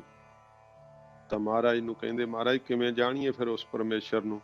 ਮਹਾਰਾਜ ਨੇ ਉੱਤਰ ਦਿੱਤਾ ਵੱਡਾ ਸਾਹਿਬ ਵੱਡੀ ਨਾਈ। ਇਹ ਸਿੱਧੋ ਉਹ ਤਰਈ ਕਾਲ ਆਬਾਦ ਸਰੂਪ ਹੈ ਤੇ ਮਾਇਆ ਬਿਰਤੀ ਦੁਆਰਾ ਸਾਰਿਆਂ ਦਾ ਸੁਆਮੀ ਹੈ, ਮਾਲਕ ਹੈ ਤੇ ਵੱਡੀ ਉਸ ਦੀ ਨਾਈ ਕੀ ਮਹਿਮਾ ਹੈ। ਉਸ ਦੀ ਮਹਿਮਾ ਵੀ ਮਹਾਰਾਜ ਕਹਿੰਦੇ ਸਭ ਤੋਂ ਵੱਡੀ ਹੈ। ਇਹ ਪਰਮੇਸ਼ਰ ਸਭ ਦਾ ਮਾਲਕ ਵੈ, ਵੱਡਾ ਵੈ। ਤੇ ਸੱਚੇ ਪਾਤਸ਼ਾਹ ਜੀ ਮਹਾਰਾਜ ਕਹਿੰਦੇ ਜਿਹੜੀ ਮਾਇਆ ਨਾ ਹੈ ਤਾਂ ਜੜ ਰੂਪ, ਪਰ ਪਰਮੇਸ਼ਰ ਦੇ ਆਸਰੇ ਤੇ ਚੱਲਦੀ ਹੈ। ਇਸ ਕਰਕੇ ਪਰਮੇਸ਼ਰ ਨੇ ਇਹ ਜਗਤ ਜਿਹੜਾ ਨਾ ਮਾਇਆ ਸਬਲ ਹੋ ਕਰਕੇ ਰਚਨਾ ਕੀਤਾ ਹੈ। ਆਪ ਉਹ ਸਭ ਦਾ ਮਾਲਕ ਹੈ, ਵੱਡਾ ਹੈ। ਉਹਦੀ ਜਿਹੜੀ ਵਡਿਆਈ ਹੈ ਸੱਚੇ ਪਾਤਸ਼ਾਹ ਜੀ ਮਹਾਰਾਜ ਕਹਿੰਦੇ ਭਾਈ ਉਹ ਵੀ ਵੱਡੀ ਹੈ। ਕੀਤਾ ਜਾ ਕਾ ਹੋਵੈ, ਜਿਸ ਦਾ ਕੀਤਾ ਹੋਇਆ ਸੰਸਾਰ ਹੋ ਰਿਹਾ ਹੈ। ਪਰਮੇਸ਼ਰ ਦਾ ਕੀਤਾ ਹੋਇਆ ਇਹ ਸੰਸਾਰ ਉਤਪਤ ਹੋ ਰਿਹਾ ਹੈ। ਨਾਨਕ ਜੇ ਕੋ ਆਪਾ ਜਾਣੈ, ਸੱਚੇ ਪਾਤਸ਼ਾਹ ਕਹਿੰਦੇ ਜੇ ਕੋਈ ਆਪਣੇ ਆਪ ਨੂੰ ਜਾਣ ਲਵੇ, ਜੇ ਕੋਈ ਇਉਂ ਜਾਣ ਲੱਗੇ ਕਿ ਮੈਂ ਆਪ ਹੀ ਜਾਣਦਾ ਹਾਂ, ਸਭ ਕੁਝ ਜਾਣ ਲਿਆ ਹੈ, ਆਪਣੇ ਆਪ ਸਮਝੇ ਕਿ ਮੈਨੂੰ ਸਭ ਕੁਝ ਪਤਾ ਹੈ, ਅੱਗਾ ਗਿਆ ਨਾ ਸੋ ਹੈ, ਅੱਗੇ ਦਰਗਾਹ ਵਿੱਚ ਜਾ ਕੇ ਉਹ ਸੋਭਾ ਨਹੀਂ ਪਾਵੇਗਾ ਐਸਾ ਪੁਰਖ। ਜਿਸ ਵੇਲੇ ਅੰਤ ਨਾ ਪਾਇਆ ਜਾ ਸਕਿਆ ਤਾਂ ਸ਼ਰਮਿੰਦਾ ਹੋਣਾ ਪਵੇਗਾ, ਕਿਉਂਕਿ ਪਰਮੇਸ਼ਰ ਦੀ ਸਮਗਰ ਸੋਭਾ ਕੋਈ ਪਾ ਨਹੀਂ ਸਕਦਾ ਹੈ। ਜਦੋਂ ਪੁੱਛਣਗੇ ਕਿ ਤੂੰ ਪਰਮੇਸ਼ਰ ਨੂੰ ਜਾਣ ਸਕਿਆ ਹੈ ਤਾਂ ਦੱਸਣਾ ਕਰ, ਉਸ ਵੇਲੇ ਪੂਰਾ ਦੱਸਣਾ ਨਾ ਦੱਸ ਨਾ ਸਕਣ ਕਰਕੇ ਉਹਨੂੰ ਫਿਰ ਸ਼ਰਮਿੰਦਗੀ ਹਾਸਲ ਹੋਵੇਗੀ। ਇਸ ਕਰਕੇ ਸੱਚੇ ਪਾਤਸ਼ਾਹ ਜੀ ਮਹਾਰਾਜ ਕਹਿੰਦੇ ਆ ਨਾਨਕ ਜੇ ਕੋ ਆਪਾ ਜਾਣੈ ਅੱਗਾ ਗਿਆ ਨਾ ਸੋ ਹੈ। ਜਿਹੜਾ ਆਪਣੇ ਆਪ ਨੂੰ ਜਾਣਦਾ, ਹੰਕਾਰ ਕਰਦਾ ਹੈ, ਉਹ ਅੱਗੇ ਦਰਗਾਹ ਵਿੱਚ ਗਿਆ ਹੋਇਆ ਸੱਚੇ ਪਾਤਸ਼ਾਹ ਜੀ ਮਹਾਰਾਜ ਕਹਿੰਦੇ ਭਾਈ ਸੋਭਾ ਨਹੀਂ ਪਾਉਂਦਾ ਹੈ। ਇਉਂ ਸੱਚੇ ਪਾਤਸ਼ਾਹ ਜੀ ਮਹਾਰਾਜ ਜੀ ਨੇ ਇਹ ਬਖਸ਼ਿਸ਼ ਕਰਕੇ ਸਤਿਗੁਰਾਂ ਸਿੱਖਿਆ ਦਿੱਤੀ ਹੈ ਕਿ ਭਾਈ ਨਿਮਰਤਾ ਜਿਹੜੀ ਆ ਨਾ ਉਹ ਰੱਖਣੀ। ਵਾਹਿਗੁਰੂ ਜੀ ਦੇ ਕਰਤੱਬਾਂ ਨੂੰ, ਵਾਹਿਗੁਰੂ ਦੇ ਗੁਣਾਂ ਨੂੰ ਕੋਈ ਸਮਗਰ ਤੌਰ ਤੇ ਸੱਚੇ ਪਾਤਸ਼ਾਹ ਜੀ ਮਹਾਰਾਜ ਕਹਿੰਦੇ ਕਹਿ ਨਹੀਂ ਸਕਦਾ, ਜਾਣ ਨਹੀਂ ਸਕਦਾ। ਉਹ ਅਨੰਤ ਹੈ, ਉਹ ਬੇਅੰਤ ਹੈ। ਕਿਵੇਂ ਰਚਨਾ ਕਰਦਾ ਹੈ, ਕਿਵੇਂ ਪਾਲਣਾ ਕਰਦਾ ਹੈ, ਕਿਵੇਂ ਮਹਾਰਾਜ ਸੱਚੇ ਪਾਤਸ਼ਾਹ ਕਹਿੰਦੇ ਸੰਘਾਰ ਕਰਦਾ ਹੈ, ਆਪਣੀ ਸ਼ਕਤੀ ਨੂੰ ਵਾਹਿਗੁਰੂ ਆਪ ਹੀ ਜਾਣਦਾ ਹੈ। ਇਉਂ ਸੱਚੇ ਪਾਤਸ਼ਾਹ ਜੀ ਮਹਾਰਾਜ ਜੀ ਨੇ ਇਹ ਬਖਸ਼ਿਸ਼ ਕਰਕੇ ਸਤਿਗੁਰੂ ਜੀ ਨੇ ਦੱਸਿਆ ਕਿ ਭਾਈ ਉਸ ਪਰਮੇਸ਼ਰ ਦਾ ਜਿਹੜਾ ਹੈ ਉਹ ਥਾ ਨਹੀਂ ਪਾਇਆ ਜਾ ਸਕਦਾ, ਅੱਗੇ ਗਏ ਹੋਏ ਉਹ ਸੋਭਾ ਨਹੀਂ ਪਾਉਂਦੇ ਹਨ। ਇਉਂ ਜਿਹੜਾ ਬਿਲਕੁਲ ਸਾਰ ਭਾਵ ਹੈ ਨਾ, ਔੜੀ ਵੱਡੀ ਸੀ ਇਸ ਕਰਕੇ ਬਹੁਤ ਸੰਖੇਪ ਰੂਪ 'ਚ ਮੈਂ ਬੇਨਤੀ ਕੀਤੀ ਹੈ ਤੇ ਸਾਰ ਭਾਵ ਆਪਾਂ ਇੱਕ ਵਾਰੀ ਫੇਰ ਜਿਹੜਾ ਉਹ ਸਰਵਣ ਕਰੀਏ। ਸਤਿਗੁਰੂ ਪਾਤਸ਼ਾਹ ਜੀ ਮਹਾਰਾਜ ਜੀ ਨੇ ਇਹਦੇ ਵਿੱਚ ਜੋ ਬਾਹਰਲੀ ਸਾਰੇ ਸਾਧਨ ਮਨ ਉਹ ਮਹਾਰਾਜ ਸੱਚੇ ਪਾਤਸ਼ਾਹ ਨੇ ਬਖਸ਼ਿਸ਼ ਕਰਕੇ ਉਪਦੇਸ਼ ਦਿੱਤਾ ਹੈ ਕਿ ਭਾਵੇਂ ਸਾਧਨ ਫਲ ਤਾਂ ਦਿੰਦੇ ਆ, ਪਰ ਮੁਕਤ ਫਲ ਨਹੀਂ ਦੇ ਸਕਦੇ, ਕਲਿਆਣ ਨਹੀਂ ਦੇ ਸਕਦੇ ਸਰੀਰ ਤੋਂ। ਇਸ ਕਰਕੇ ਸਤਿਗੁਰੂ ਜੀ ਨੇ ਕਿਹਾ ਤੀਰਥ ਯਾਤਰਾ ਕਰਨੀ, ਤੀਰਥਾਂ ਤੇ ਇਸ਼ਨਾਨ ਕਰਨਾ, ਫਿਰ ਉੱਥੇ ਜਾ ਕੇ ਤਪ ਸਾਧਨੇ, ਦਇਆ ਕਰਨੀ, ਦਾਨ ਦੇਣਾ। ਜੇ ਕਿਸੇ ਨੂੰ ਇਸ ਕੁਛ ਮਤਲਬ ਪ੍ਰਾਪਤ ਹੋ ਜਾਵੇ ਤਾਂ ਉਸਦਾ ਫਲ ਬਹੁਤ ਥੋੜੇ ਸਮੇਂ ਦਾ ਮਾਣ ਪ੍ਰਾਪਤ ਹੁੰਦਾ, ਥੋੜੇ ਸਮੇਂ ਲਈ। ਪਰ ਜਿਸਨੇ ਪਰਮੇਸ਼ਰ ਦਾ ਨਾਮ ਸੁਣਿਆ ਤੇ ਮੰਨਿਆ ਹੈ, ਮਨ ਵਿੱਚ ਦਾਤੇ ਨਾਲ ਪ੍ਰੇਮ ਕੀਤਾ ਹੈ, ਉਸਨੇ ਆਪਣੇ ਅੰਦਰ ਪ੍ਰਾਪਤ ਤੀਰਥ ਉੱਤੇ ਚੰਗੀ ਤਰ੍ਹਾਂ ਇਸ਼ਨਾਨ ਕਰ ਲਿਆ ਹੈ, ਭਾਵ ਉਸਨੂੰ ਭਗਤੀ ਪ੍ਰਾਪਤ ਹੋਈ ਹੈ, ਵਾਹਿਗੁਰੂ ਜੀ ਦੀ ਪ੍ਰੇਮਾ ਭਗਤੀ। ਪਰੰਤੂ ਐਸੇ ਗੁਣਾਂ ਦੀ ਦਾਤ ਕਰਕੇ, ਜਿਹੜੀ ਐਸੇ ਗੁਣਾਂ ਦੀ ਦਾਤ ਹੈ, ਉਹ ਕਰਤਾ ਪੁਰਖ ਦੇ ਆਪਣੇ ਹੱਥ ਵਿੱਚ ਹੈ। ਇਸ ਲਈ ਪ੍ਰਾਰਥਨਾ ਕਰਦੇ ਹਨ, ਹੇ ਨਿਰੰਕਾਰ, ਸੁਣਨ, ਮੰਨਣ, ਪ੍ਰੇਮ ਕਰਨ ਤੇ ਅੰਤਰੀਵ ਸ਼ੁੱਧਤਾ ਦੀ ਲਖਤਾ ਦੇ ਸਾਰੇ ਗੁਣ ਤੇਰੇ ਦਿੱਤੇ ਮਿਲਦੇ ਹਨ। ਸਭ ਗੁਣ ਤੇਰੇ, ਮੈਂ ਨਾ ਹੀ ਕੋਏ। ਸਾਰੇ ਗੁਣ ਵਾਹਿਗੁਰੂ ਤੇਰੇ ਦਿੱਤੇ ਹੀ ਪ੍ਰਾਪਤ ਹੁੰਦੇ ਹਨ। ਮੇਰੇ ਵਿੱਚ ਆਪੋਂ ਕੋਈ ਗੁਣ ਨਹੀਂ ਹੈ। ਇਹ ਵੀ ਮੈਂ ਜਾਣਦਾ ਹਾਂ ਕਿ ਇਹਨਾਂ ਗੁਣਾਂ ਨੂੰ ਧਾਰਨ ਕੀਤੇ ਬਿਨਾਂ ਤੇਰੀ ਭਗਤੀ ਨਹੀਂ ਹੋ ਸਕਦੀ, ਕਿਉਂਕਿ ਗੁਣ ਧਾਰਨ ਕਰੀਏ ਤੇ ਭਗਤੀ ਹੁੰਦੀ ਹੈ ਨਾ, ਤੇ ਗੁਣਾਂ ਦਾ ਮਾਣ ਫੁਰਜੇ ਤਾਂ ਵੀ ਭਗਤੀ ਸਫਲ ਨਹੀਂ ਹੁੰਦੀ। ਇਸ ਕਰਕੇ ਗੁਣਾਂ ਨੂੰ ਧਾਰਨ ਕਰਕੇ ਤੇ ਗੁਣਾਂ ਦਾ ਮਾਣ ਗਵਾਉਣਾ, ਇਹ ਹੈ ਭਗਤੀ ਦਾ ਰਾਹ। ਤਾਂ ਤੇ ਇਹ ਕਰਤਾ ਮਿਹਰ ਕਰ ਤੇ ਆਪਣੇ ਗੁਣ ਮੈਨੂੰ ਦਾਨ ਵਿੱਚ ਦੇ, ਕਿਰਪਾ ਕਰਕੇ ਮੈਨੂੰ ਆਪਣੇ ਗੁਣਾਂ ਦੀ ਦਾਤ ਦੇ ਕੇ ਨਵਾਜ ਦੇ। ਜਿਹੜੇ ਹੈ ਜਾਚਕ ਬ੍ਰਾਹਮਣ ਦੀ ਜਿਹੜੇ ਹੈ ਉਹ ਸਵਸਤ ਵੀ ਭਾਵ ਵਾਚਕ ਬਾਣੀ, ਇਸ ਪ੍ਰਕਾਰ ਜਿਸ ਤਰ੍ਹਾਂ ਮੈਂ ਸੁਖੈਨ ਅਰਥ ਦੱਸਿਆ ਸੀ ਕਿ ਸਵਸਤ ਆਥ ਬਾਣੀ ਬਰਮਾਓ, ਕਿ ਦੋਵੇਂ ਵੇਲੇ ਉੱਠ ਕਰਕੇ ਬਾਣੀ ਦਾ ਜਿਹੜਾ ਬਰਮਾਓ ਉਚਾਰਨ ਕਰਨਾ। ਤੇ ਫਿਰ ਜਿਹੜਾ ਹੈ ਪਰਮੇਸ਼ਰ ਦੀ ਰਚਨਾ ਬਾਬਤ ਪੁੱਛਿਆ ਸੀਗਾ, ਤੇ ਮਹਾਰਾਜ ਸਾਹਿਬ ਜੀ ਨੇ ਕਿਹਾ ਜੋ ਕਲਿਆਣ ਸਰੂਪ ਪਰਮੇਸ਼ਰ ਹੈ, ਉਸਨੇ ਬਾਣੀ ਦੁਆਰਾ ਬਰਮਾਓ ਉਚਾਰਨ ਕਰਕੇ ਇਸ ਜਗਤ ਦੀ ਜਿਹੜੀ ਹੈ ਉਹ ਰਚਨਾ ਕੀਤੀ ਹੈ। ਤੇ ਸਤ ਸੁਹਾਣ ਸਦਾ ਮਨ ਚਾਓ, ਇਹ ਪਰਮੇਸ਼ਰ ਤੂੰ ਸਦਾ ਸਤ ਸਰੂਪ ਹੈ, ਸਦਾ ਹੀ ਸੁੰਦਰ ਸਰੂਪ ਹੈ, ਤੂੰ ਚੇਤਨ ਸਰੂਪ ਹੈ, ਆਪਣੀ ਚੇਤਨਤਾ ਵਿੱਚ ਸਦਾ ਹੀ ਆਨੰਦ ਰੂਪ ਹੈ। ਇਉਂ ਸਤ ਚਿੱਤ ਆਨੰਦ ਸਰੂਪ ਹੈ ਉਹ ਪਰਮੇਸ਼ਰ। ਤੇ ਜਿਹੜਾ ਜਿਹਨੂੰ ਸਤ ਸਰੂਪ ਜਿਹੜਾ ਹੈ ਇਉਂ ਪ੍ਰਾਪਤ ਹੋ ਜਾਂਦਾ ਹੈ, ਸਤਿਗੁਰੂ ਜੀ ਕਹਿੰਦੇ ਭਾਈ ਉਹਦੇ ਮਨ ਦੇ ਅੰਦਰ ਵੀ ਸਦਾ ਚਾਓ ਖੇੜਾ ਜਿਹੜਾ ਨਾ ਉਹ ਪ੍ਰਾਪਤ ਹੋ ਜਾਂਦਾ ਹੈ। ਇਹ ਦਾਤ ਉਸ ਜੀਵ ਨੂੰ ਪ੍ਰਾਪਤ ਹੁੰਦੀ ਹੈ ਜਿਹੜਾ ਪਰਮੇਸ਼ਰ ਦੇ ਨਾਮ ਵਿੱਚ ਸੱਚੇ ਪਾਤਸ਼ਾਹ ਜੀ ਕਹਿੰਦੇ ਭਾਈ ਆਪਣੀ ਸੁਰਤ ਜੋੜਦਾ ਹੈ। ਇਉਂ ਫਿਰ ਸੱਚੇ ਪਾਤਸ਼ਾਹ ਜੀ ਮਹਾਰਾਜ ਨੇ ਦੱਸਿਆ ਕਿ ਸ੍ਰਿਸ਼ਟੀ ਦੇ ਰਚਣ ਦੀ ਜਦੋਂ ਪੁੱਛਿਆ ਤੇ ਫਿਰ ਮਹਾਰਾਜ ਨੇ ਕਿਹਾ ਕਵਣ ਸੋ ਵੇਲਾ ਵਕਤ, ਕਵਣ ਕਵਣ ਥਿਤ ਕਵਣ ਵਾਰ। ਉਸ ਵੇਲੇ ਜਿਹੜਾ ਦਿਨ ਦਾ ਵੇਲਾ ਸੀ, ਰਾਤ ਦਾ ਵਕਤ ਸੀ, ਥਿਤ ਕਿਹੜੀ ਸੀ, ਵਾਰ ਕਿਹੜਾ ਸੀ, ਕਵਣ ਸੇ ਰੁੱਤੀ ਮਾਹੋ ਕਵਣ, ਉਦੋਂ ਰੁੱਤ ਕਿਹੜੀ ਸੀ, ਮਹੀਨਾ ਕਿਹੜਾ ਸੀ, ਜਿਤ ਹੋਵਾ ਆਕਾਰ, ਜਦੋਂ ਇਹ ਆਕਾਰ ਸਾਰਾ ਬਣਿਆ। ਫਿਰ ਮਹਾਰਾਜ ਜੀ ਨੇ ਉੱਤਰ ਦਿੱਤਾ ਵੇਲ ਨਾ ਪਾਈਆ ਪੰਡਤੀ, ਉਹ ਵੇਲਾ ਦਿਨ ਦਾ ਪੰਡਤਾਂ ਨੂੰ ਨਹੀਂ ਪਤਾ, ਜੇ ਪਤਾ ਹੁੰਦਾ ਤਾਂ ਜੇ ਲਿਖੋ ਵੇਲ ਨਾ ਪਾਈਆ ਪੰਡਤੀ, ਜੇ ਹੋਵੇ ਲੇਖ ਪੁਰਾਣ, ਜੇ ਪਤਾ ਹੁੰਦਾ ਤੇ ਉਹਨਾਂ ਪੁਰਾਣਾਂ ਵਿੱਚ ਲਿਖ ਦੇਣਾ ਸੀ। ਵਕਤ ਨਾ ਪਾਇਓ ਕਾਦੀਆ, ਕਾਜ਼ੀਆਂ ਨੂੰ ਵੀ ਪਤਾ ਨਹੀਂ ਕਿ ਰਾਤ ਦਾ ਸਮਾਂ ਸੀਗਾ, ਜੇ ਪਤਾ ਹੁੰਦਾ, ਜੇ ਲਿਖਣ ਲੇਖ ਕੁਰਾਨ ਫਿਰ ਉਹਨਾਂ ਕੁਰਾਨ 'ਚ ਲਿਖ ਦੇਣਾ ਸੀ। ਇਸ ਕਰਕੇ ਮਹਾਰਾਜ ਕਹਿੰਦੇ ਥਿਤ ਵਾਰ ਨਾ ਜੋਗੀ ਜਾਣੇ, ਨਾ ਥਿਤ ਨਾ ਵਾਰ ਇਹ ਜੋਗੀ ਵੀ ਨਹੀਂ ਜਾਣਦੇ ਜਿਹੜੇ ਸਮਾਧੀਆਂ ਲਾਉਣ ਵਾਲੇ ਆ, ਗੋਰਖਨਾਥ ਆਦਿਕ। ਰੁੱਤ ਮਾਹੋ ਨਾ ਕੋਈ, ਰੁੱਤ ਕਿਹੜੀ ਸੀ, ਮਹੀਨਾ ਕਿਹੜਾ ਸੀ, ਕੋਈ ਨਹੀਂ ਜਾਣਦਾ। ਜਾ ਕਰਤਾ ਸਿਰ ਠੀਕਾ ਸਾਜੇ, ਜਦੋਂ ਕਰਤਾ ਪੁਰਖ ਵਾਹਿਗੁਰੂ ਨੇ ਸ੍ਰਿਸ਼ਟੀ ਨੂੰ ਸਾਜਿਆ ਆਪੇ ਜਾਣਿਆ ਸੋਈ, ਆਪ ਹੀ ਜਾਣਦਾ ਹੈ। ਕਿਵ ਕਰ ਆਖਾ ਕਿਵ ਸਲਾਹੀ, ਕਿਵ ਕਰਾਂ ਕਿਸ ਤਰ੍ਹਾਂ ਉਸ ਵਾਹਿਗੁਰੂ ਨੂੰ ਸਮੱਗਰ ਆਖੀਏ, ਕਿਵੇਂ ਉਹਦੀ ਸਲਾਹ ਕਰਨਾ ਕਰੀਏ, ਕਿਵੇਂ ਉਹਦੇ ਨਾਮ ਨੂੰ ਵਰਣਨ ਕਰੀਏ ਤੇ ਕਿਵੇਂ ਜਾਣਨਾ ਕਰੀਏ। ਮਹਾਰਾਜ ਸੱਚੇ ਪਾਤਸ਼ਾਹ ਕਹਿੰਦੇ ਨਾਨਕ ਆਖਣ ਸਭ ਕੋ ਆਖੈ, ਇੱਕ ਦੂ ਇੱਕ ਸਿਆਣਾ। ਆਖਣ ਵਾਲੇ ਹੋ ਕਰਕੇ ਸਾਰੇ ਆਖਦੇ ਇੱਕ ਤੋਂ ਇੱਕ ਸਿਆਣੇ ਆ, ਪਰ ਵੱਡਾ ਸਾਹਿਬ ਵੱਡੀ ਨਾਈ, ਉਹ ਸਾਹਿਬ ਵੱਡਾ ਮਾਲਕ ਵਾ, ਉਹਦੀ ਨਾਈ ਮਹਿਮਾ ਵੱਡੀ ਹੈ। ਕੀਤਾ ਜਾ ਕਾ ਹੋਵੇ, ਜਿਹਦਾ ਕੀਤਾ ਹੋਇਆ ਸਾਰਾ ਹੋ ਰਿਹਾ ਹੈ ਸੰਸਾਰ।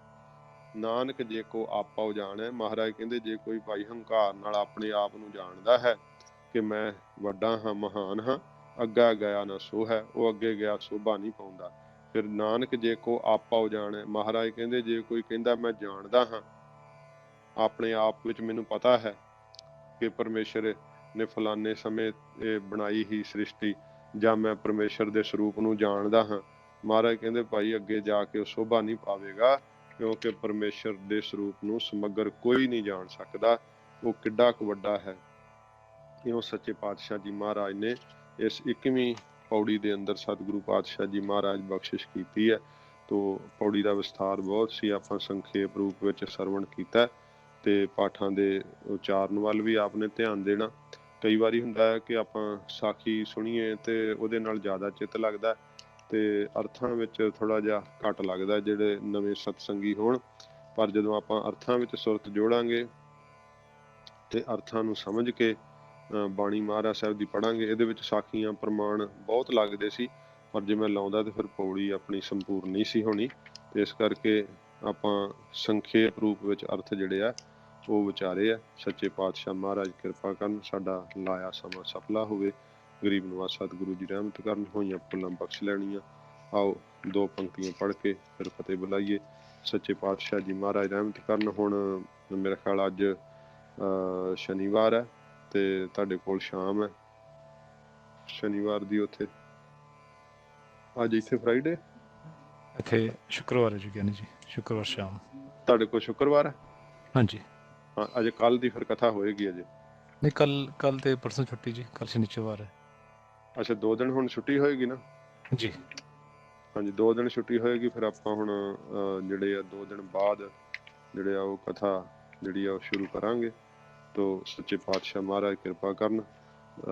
ਕੱਲ ਦੀ ਤੇ ਪਰਸੋਂ ਦੀ 2 ਦਿਨ ਦੀ ਛੁੱਟੀ ਆ, ਤੇ ਮੰਡੇ ਸ਼ਾਮ ਨੂੰ ਜਦੋਂ ਟਾਈਮ ਵੀ ਭਾਈ ਸਾਹਿਬ ਜੀ ਨੇ ਦੱਸਿਆ ਸੀਗਾ ਬਦਲ ਜਾਣਾ, ਤੇ ਸਾਡੇ ਇੱਥੇ ਤਖਤ ਸਾਹਿਬ ਤੇ ਅੱਧੇ ਕੁ ਘੰਟੇ ਦਾ ਫਰਕ ਪੈਂਦਾ ਹੁੰਦਾ, ਤੇ ਪਰ ਅਜੇ ਕੋਈ ਸੂਚਨਾ ਨਹੀਂ ਮਿਲੀ, ਤੇ ਆਪਾਂ ਪਤਾ ਕਰ ਲਾਂਗੇ। ਜਿਵੇਂ ਵੀ ਪਤਾ ਲੱਗਿਆ ਉਸ ਸਮੇਂ ਨਾਲ ਫਿਰ ਥੋੜਾ ਜਿਹਾ ਅੱਧਾ ਘੰਟਾ ਮੈਂ ਅਰਲੀ ਹੋ ਜਾਵਾਂਗਾ, ਪਰ ਅਜੇ ਜਿੰਨਾ ਚਿਰ ਨਹੀਂ ਬਦਲਦਾ ਫਿਰ ਕਥਾ ਦੀ ਸਮਾਪਤੀ ਜਿਹੜੀ ਆ ਉਹ ਪੂਰੇ 9 ਵਜੇ, ਕਈ ਵਾਰੀ 9:05 ਹੋ ਜਾਂਦੇ ਆ, ਫਿਰ ਮੈਨੂੰ ਕਮਰੇ 'ਚ ਆਉਂਦਿਆਂ 10-15 ਮਿੰਟ ਲੱਗਦੇ ਆ।